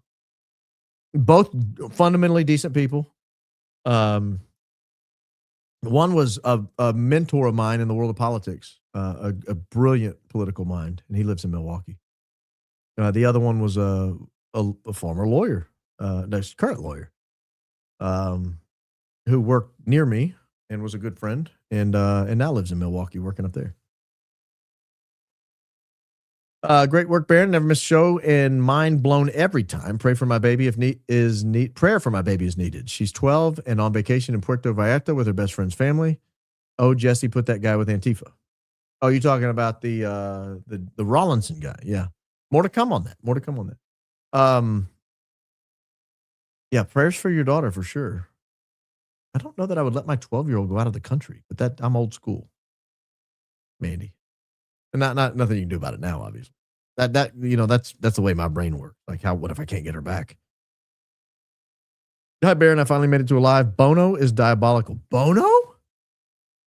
The singer of U2? Is he in the news, or are you just dropping that because you don't like him? I see no news on Bono, other than his favorite sandwich is just 2 ingredients, and we can't believe we'd never tried this combo before. Now I got to know what it was. Um, uh, a chip buddy, thick cut steak fries between two slices of buttered white bread. That's disgusting. That's how you get fat. It's like I need a nap just reading that description. All that is carbs. Bono, you got to do better than that, buddy. He is diabolical. Has the route on Wolverine Way, etc., carrying Charlie been searched by those seeking the truth? That's an interesting thing there. There might be little pieces of fragmented black plastic that we could test. If they haven't had a street sweeper or a good rain since then. I don't know if it's real, but not, but apparently Zach K is deaf, and that's why he's turned not facing the tent. Oh, you're talking about Zach Qureshi?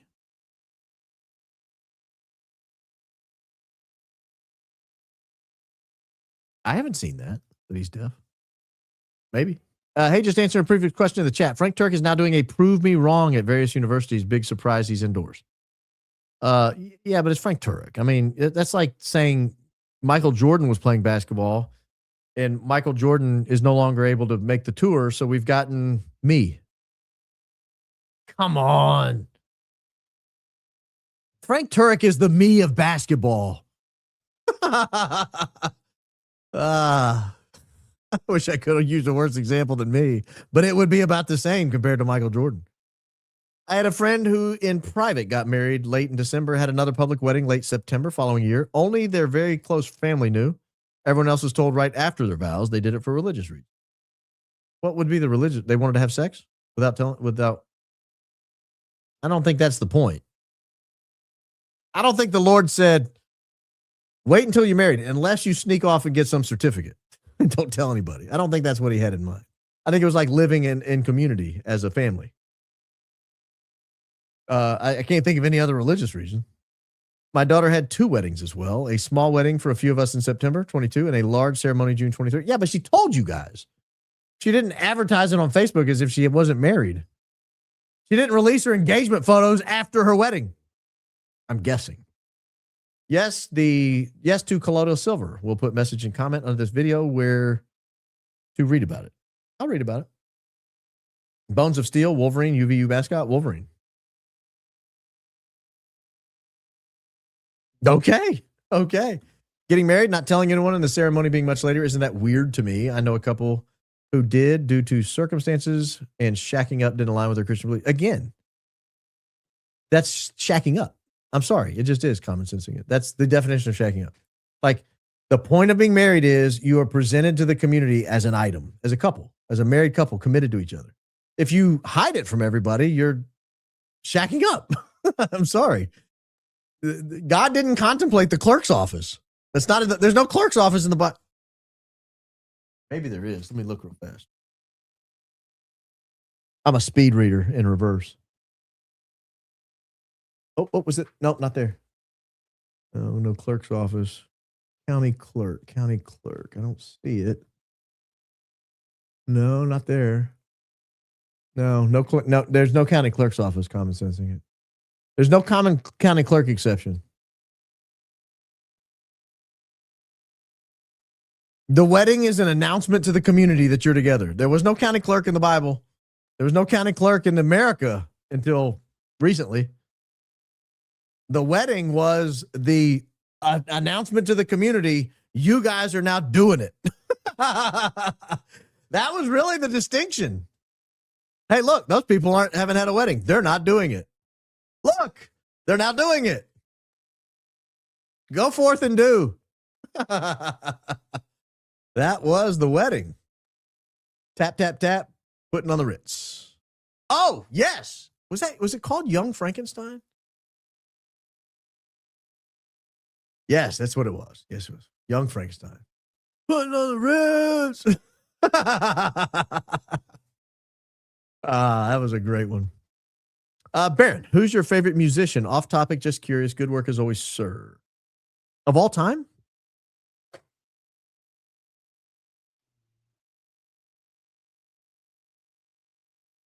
Favorite musician of all time?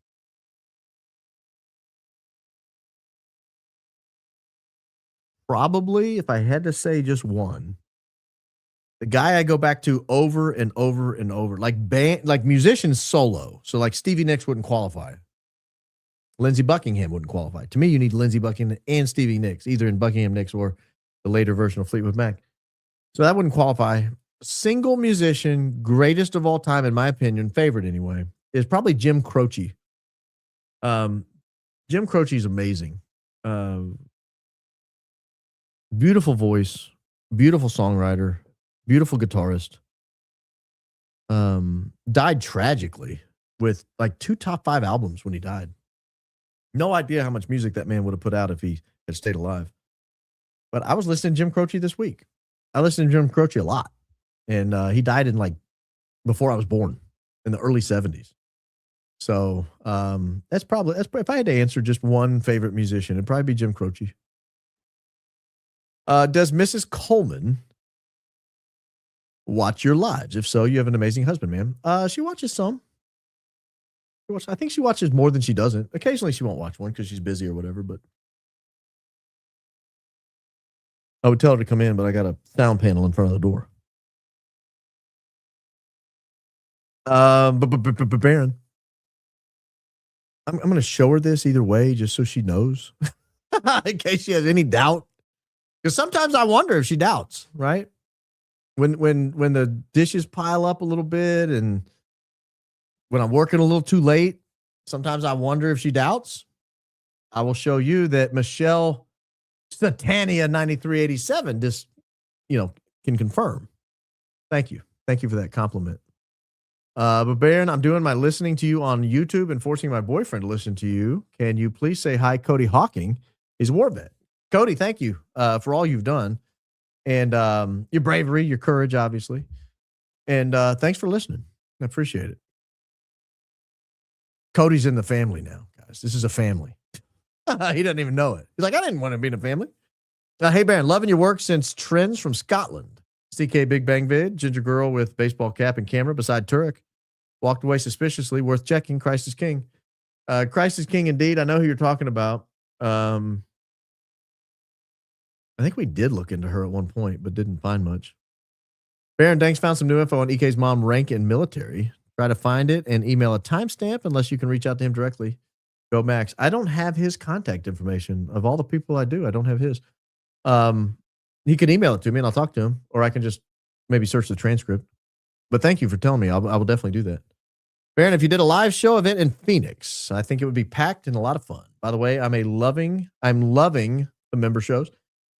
So here's the thing about Phoenix. The YouTube gives a ton of stats. You can tell where people are from, how old they are, male, woman, like not on an individual basis, but in the aggregate. Phoenix is like the 15th biggest market in the country, but they're my 4th biggest market almost consistently, 4th or 5th on every show.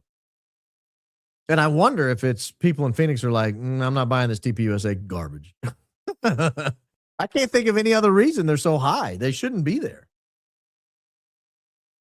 Duly noted. Wait until you see Ben Davidson's video on Space Weather News tonight at anomalous animal migrations. Get ready, especially spiritually. Christ is King. That's terrifying because I do read Space Weather News. I didn't know there were anomalous did not know there were anomalous animal things. Is it up already or is it coming up tonight? I don't see it up yet. Yeah, I'll have to check it later. If it's up, it's not on the front page. Thank you. That's a great website, by the way, spaceweather.com. How did your research bust Mike Madigan of Illinois? I don't know who that is. It did not bust any. I've never been in Illinois, nor have I done research. I've been in Illinois, but I've never done research there. Just showed up late, but I'm really glad you're doing a stream on this guy. I've been waiting for Jesse on Fire to release a video about him. Can't wait to go back and start the stream from the start. Thank you, Mesa. I think it'll be interesting as the story develops over time. Baron, I've got your entry into heaven by at least 20 years. I'm a Wildcat fan. Missed the Joe B. Hall, Bobby Knight duels in the past. Yeah, I miss them playing regularly. Thank you and Daisy. Between you, CO, and Tuck, it's a full-time job keeping up. Had a dream directly from CK. He said you guys are right about planes.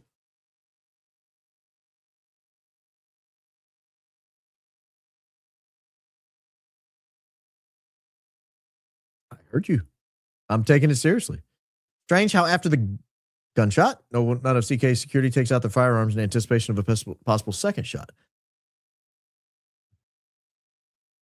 One guy did reach for his waistband.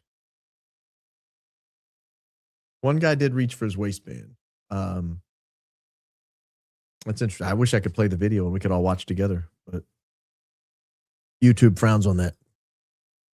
Baron, your analysis on AK's flight route clicks. The short transfer at AZ explains his anxiety. Did you watch CK's 0910 show in email? Greetings.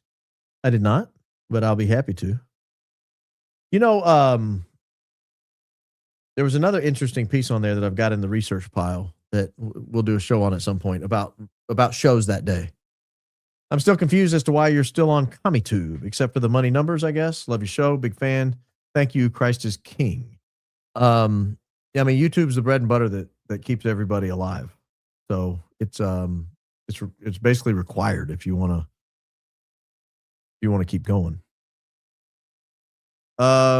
E-boards. Baron, great show as usual. I haven't seen, let me pull that down while I read our grumblers over here. I haven't seen this covered and it has bugged me since I thought about it. If Charlie's necklace came off on stage, how did it end up on Frank Turk's bag and SUV CK rode in on? It looked to me when they were carrying him that the charms had kind of caught it under the shirt and the strands were hanging out of his shirt as he was being carried off. So it was still on his being.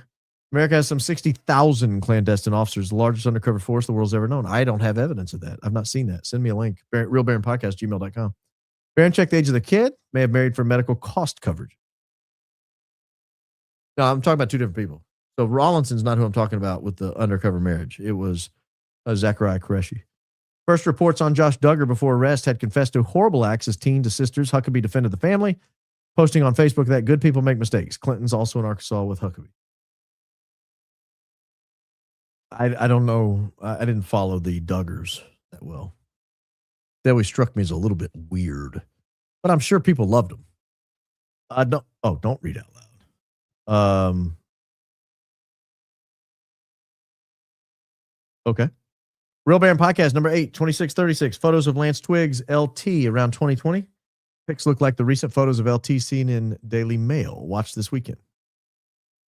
I'll go back and look at that. Let me take a picture of your comment, sir or ma'am. I would think Spicy Grits is a ma'am. My wife made a chicken vindaloo today. And it was one of those where you eat a few bites and you're like, oh, this is a little spicy, but it wasn't too bad. By the time you finish the bowl, your whole body's sweating, your mouth is on fire, your lips are burning. I was like, how did you do this? How does this work, Mrs. Coleman? How did you pull this off? It was weird because the first bite wasn't spicy at all. The second bite, you're like, it's got a little heat in the background, like in the back of the tongue, maybe. About 4, 5, 6 bites in, you're like, man, this is getting warm. You finish the bowl, that last bite, you're like, I don't know if I can get this down. I don't know if I can eat this. It was awful. I mean, it was great. Don't get me wrong. I ate 2 bowls. But I mean, the heat was just something crazy. I already read that.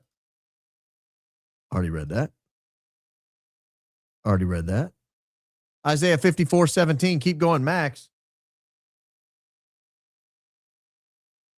Let me just pull it up on the computer. Not Isaiah, Thomas 54:17. This is Isaiah the prophet. A promise of divine protection. No weapon that is formed shall prosper. Every tongue which rises against you in judgment, you shall condemn. Duly noted. 19th Special Forces Group has support personnel that are not 18 series. All are airborne qualified and try out with advanced training, and 88M is a truck driver. Gracias por todo lo que haces. Let me try this. Thank you for all. You got me there. Lo que Haces translate. Let's see what we got here. What you do? Oh, thank you for all you do. Oh, you're welcome. Bienvenidos. I'm not a bilingual individual. Poquito. An idea for merch. Wide open under the hood. That sounds risky. I have my copy of Rome Sweet Home, baptized Roman Catholic, but was never introduced to the church. Looking forward to taking the next step. Christ is King. Christ is King indeed. You're going to love the book, by the way. USA hockey team wins gold. First time since the Miracle on Ice.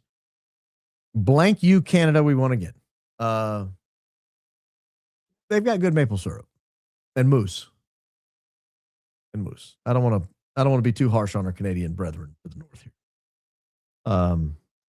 The 51st state is not as good as hockey as we are, but that's to be expected from a single state. I kid. I did not watch 1 second of the Winter Olympics, by the way. Not 1 second. And I'm not bragging. I'm not suggesting you were wrong if you did. It's just too busy. Like, I didn't have time this year. For your enjoyment, check out Sean Hiller's video of FaceTime being challenged by a guy on the basis of Catholicism. Oh, Frank Turek. Frank Turek gets annihilated by him. Love your show. Yeah, I saw that. I went back and watched and saw that. It was amazing. Thank you.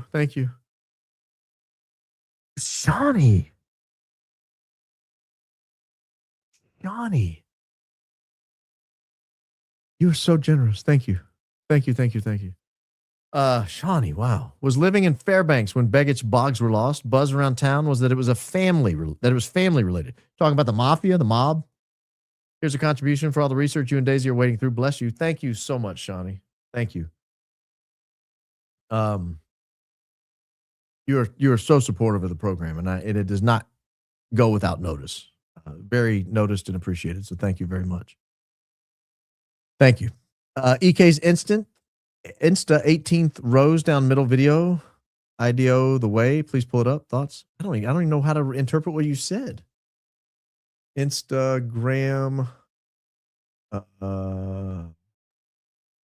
.com. Erica Kirk. Found it. Mrs. Erica Kirk. 18 rows down middle video. So here we'll look at it together, shall we? Share screen, Instagram. All right.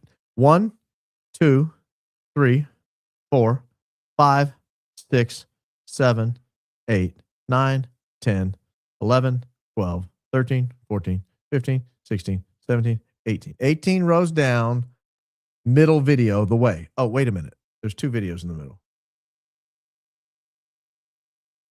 I don't know what to do with this. I'm so confused. Should I make it 3 across so that can I do that? Oh, there we go. Now let's redo it. That's got to be what they're saying. 1, 2, 3, 4, 5, 6, 7, 8, 9, 10, 11, 12, 13, 14, 15, 16, 17, 8. Oh, the way. Oh, yeah, we watched this. 10 days the way. Yeah, I don't know what to make of this. We've talked about this. I do want to point out one quick thing here. I'm not sure this is the best thumbnail I've ever seen. That one in the middle. I'm not sure that's the image she's wanting to project. But who am I? We've talked about that. I don't know what to make of it. Thank you. I was raised in a Zionist evangelical home, served in the Army, grew up in Phoenix. My mind is blown, and my sense of reality. Go Max, so many questions. Is Tim Ballard possibly involved? I don't even know who Tim Ballard is. Tim Ballard is the founder and former CEO of Operation Underground Railroad. Oh, I did know that. He did a video. I have no idea. I think so, but I don't know. I've not heard him. Farnsworth, old marriage, something. Farnsworth, no S. Love from British Columbia, Canada. We love the pod. Well, we love British Columbia, as we just discussed. Our 51st state is coming in strong tonight. Regarding 2 small red dots on CK's arm, I believe when electrocuted, the current can arc across the skin and make these exact marks with other burns. Hope someone can follow up on this. Cheers, Christ is King. The biggest evidence I saw for the electrocution was when I noticed he had goosebumps. Dead people shouldn't have goosebumps. But when I read that electrocutions can cause goosebumps, I thought, whoa, we might be onto something. Love your tenacity for truth. I love your tenacity for the word tenacity. Thank you, Granny. Thank you for being so open about your faith. It has helped me go back to faith and have been attending my local Catholic parish for the first time in years this past couple of weeks. Christ is King. Christ is King indeed. Thank you for sharing your faith journey with us. And again, churches are getting full. Don't be the last one through the doors. But if you are, it's fine. Jesus says everyone's welcome. Thank you for that generous contribution, by the way, and sharing your story. Baron, did you see Cassia's video today where she talks about another brother named Tom Qureshi, who is stationed at, yep, you guessed it, Fort Huachuca? Also sent an email with potential logo design for the RPG. Christ is King. I did not see a Tom Qureshi sibling. Is there another one?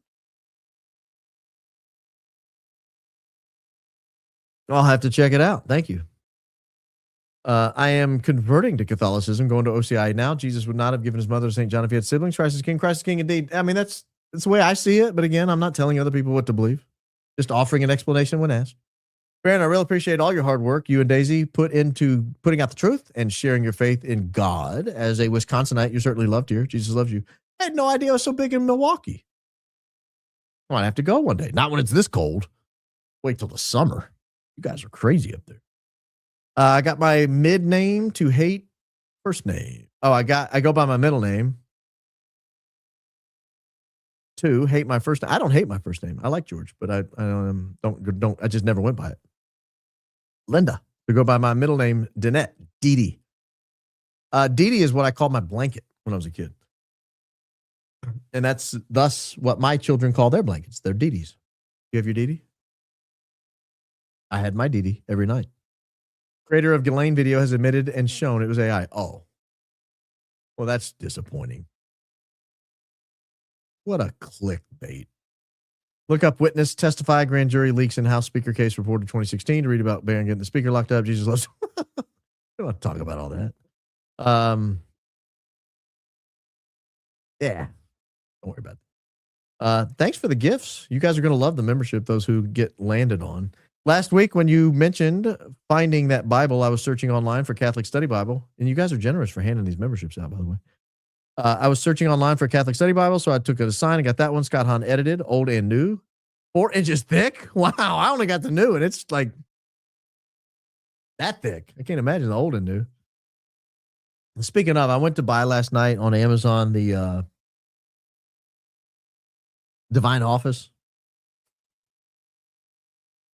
Because I look at it online, and my wife listens to it every day, but I thought it'd be nice to have a copy of it in the house. It's 4 volumes.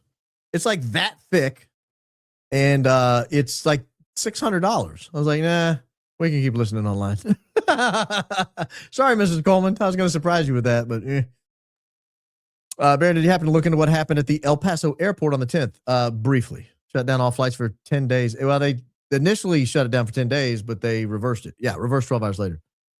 You watch Flight's Thoughts. Sus. Yeah, I just figured it had something to do with Mexico because it's right there. I don't know. Greek Adelphus brother. HB Translators Theology. I don't know what that means, but thank you for that. I appreciate it. I have the Serenity Prayer with my badge holder. That means you're sober, or at least told people you. I'm kidding. Thank you for sharing. All of Brian Harpole's guys have a tattoo on the forearm of the cross saying brothers in Christ forever or something. Yeah, that's weird. Honestly, I would not get a tattoo for a job. And I have tattoos, but I wouldn't get one for a job. Mim Mallow is the plant. The audacity. These people keep insulting you for no reason. I was like, I think Barron would know if his sister was CIA. Long day. Was someone insulting my sister? I can assure you she's not CIA. If you read her Facebook post for like an hour, you would know she's not CIA. They would have fired her a long time ago. Dying to know what you found out about Butler. I know you won't speak of it. Maybe a hint. Secret Service, foreign actor. No,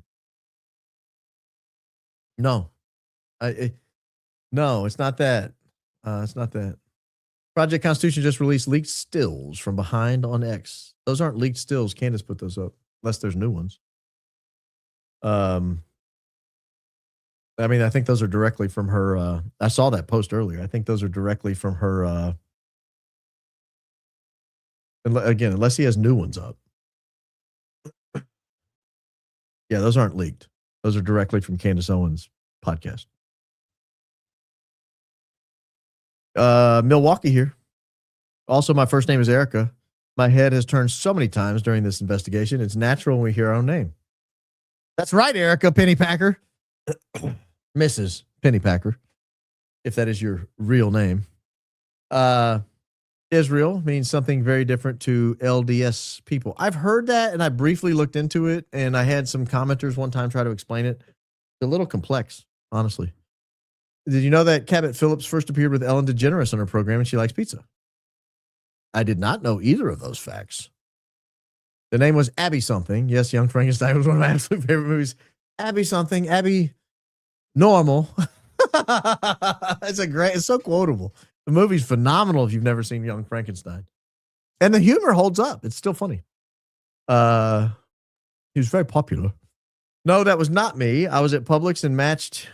He had pastel birthday candles. I sent pics. It was a birthday party for sure.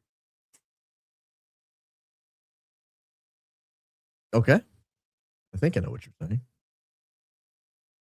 We do not get any real news in Phoenix area. Everything worthwhile comes from podcasts. Seriously, our news has been corrupt for about 10 years. Maybe that's why they put the headquarters there, huh? Can't count how many points patients come in with heart attack or strokes because of listing medication. Told them not to take their statin. Please let your PCP know. Yeah. You show me a study that shows statins have medical benefit, and I will be happy to reevaluate my position. But right now, the studies do not support it. In my opinion, it's not medical advice. I don't give medical advice. Y'all take whatever you want. Talk to your doctors. Do whatever. I don't give medical advice. I'm telling you what I do. Mrs. Coleman is Superwoman. Catholic, 8 children, homeschooling, works out, keeps a household together. Would love for her to do a chat with you on how she does it all. God bless and Christ is King. Mrs. Coleman, are you down for that chat? I'm not looking at Mrs. Coleman. I'm making sure your likes are where they're supposed to be this time of day. Get your likes up, people. There's twice as many people watching as there are likes.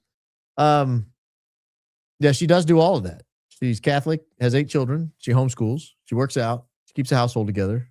She's Superwoman. She's the greatest of all time. She's the GOAT. She's a GOAT. Thank you for the compliment to Mrs. Coleman.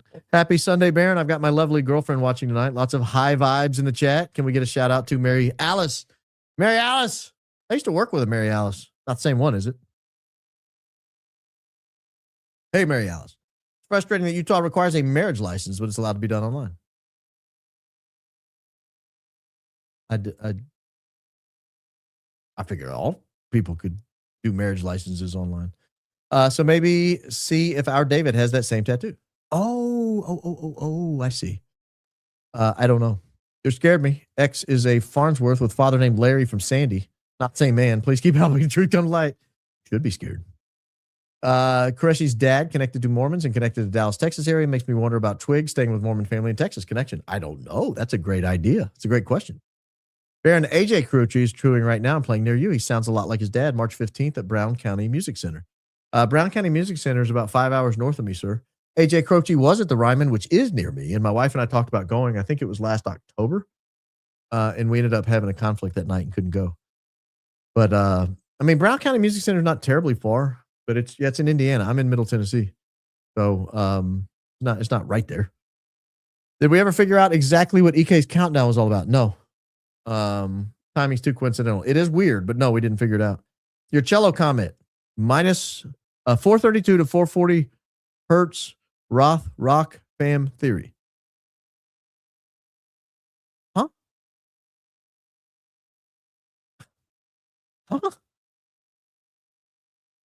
Sometimes when I say I don't know what you're talking about, at least I have a clue. Like, I'm like, yeah, I kind of know what they're saying, but not really. So I don't want to guess and I don't want to look stupid and say, buddy, I don't have a clue. Like, I am lost. I know what a hertz is. I think I know what a rock is, but I'm not sure really in this context. Like, we're talking, I know what a cello is. I know what a cello is. Utah events that big require EMS on site, yet they transported him themselves and bypassed closer hospital if they wanted situation control. Frank said he did CPR in car, but more qualified individuals were present. I don't know about the Utah law requiring EMS on site. Other than that, I agree with what you said there. Oh, we've got a Brandy and Billy sighting. Brandy might have already got on here and super chatted, but Brandy is safe, guys. She's trapped in PVR Puerto Vallarta until Wednesday through because the flights are so messed up. Billy. Thank you, Billy. Thank you. Billy, check your text. Of course, Billy probably doesn't know that I've yes. Billy probably doesn't know that I read the text online because I did not respond to the text. I just listened.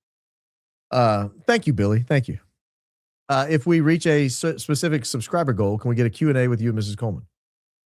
I think we'll do that anyway at some point. I think we could do that anyway. I think that would be fun. Rainbow flag on his profile pic was in June 2015, Pulse nightclub. Many people changed their profile pic around that time. Okay. Doesn't change the reality. We differ in our theology, but I'm so appreciative of your encouragement to study and grow in our faith. Yes, I encourage everybody to study and grow in your faith. I mean, I don't care what you are. Study, grow, get closer. Your soul depends on it. This life is but a vapor, guys. Just but a vapor. So yeah, grow. Thank you for that generous contribution, by the way. We got married on Tuesday, but it wasn't random in Georgia's estate that requires a wedding. We chose people with our faith to be married with. I got married on a Wednesday, I think. I know the date. I'm not Erica. I know what date I got. I know what my anniversary is. I know the year. But let me make sure the day of the week. I got married on a Wednesday.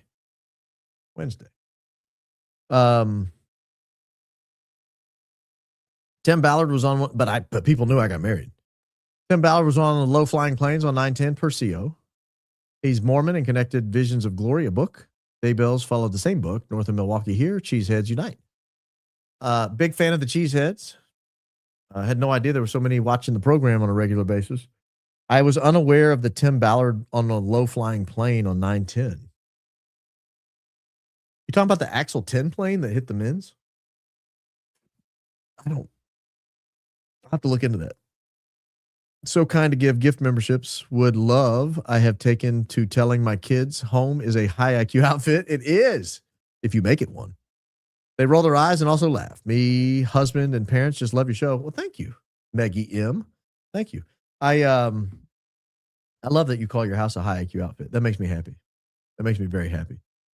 Not because it has anything to do with the show, but because you're telling your family, like, we take our lives seriously and we take our how we're perceived seriously. And I like that. I like that.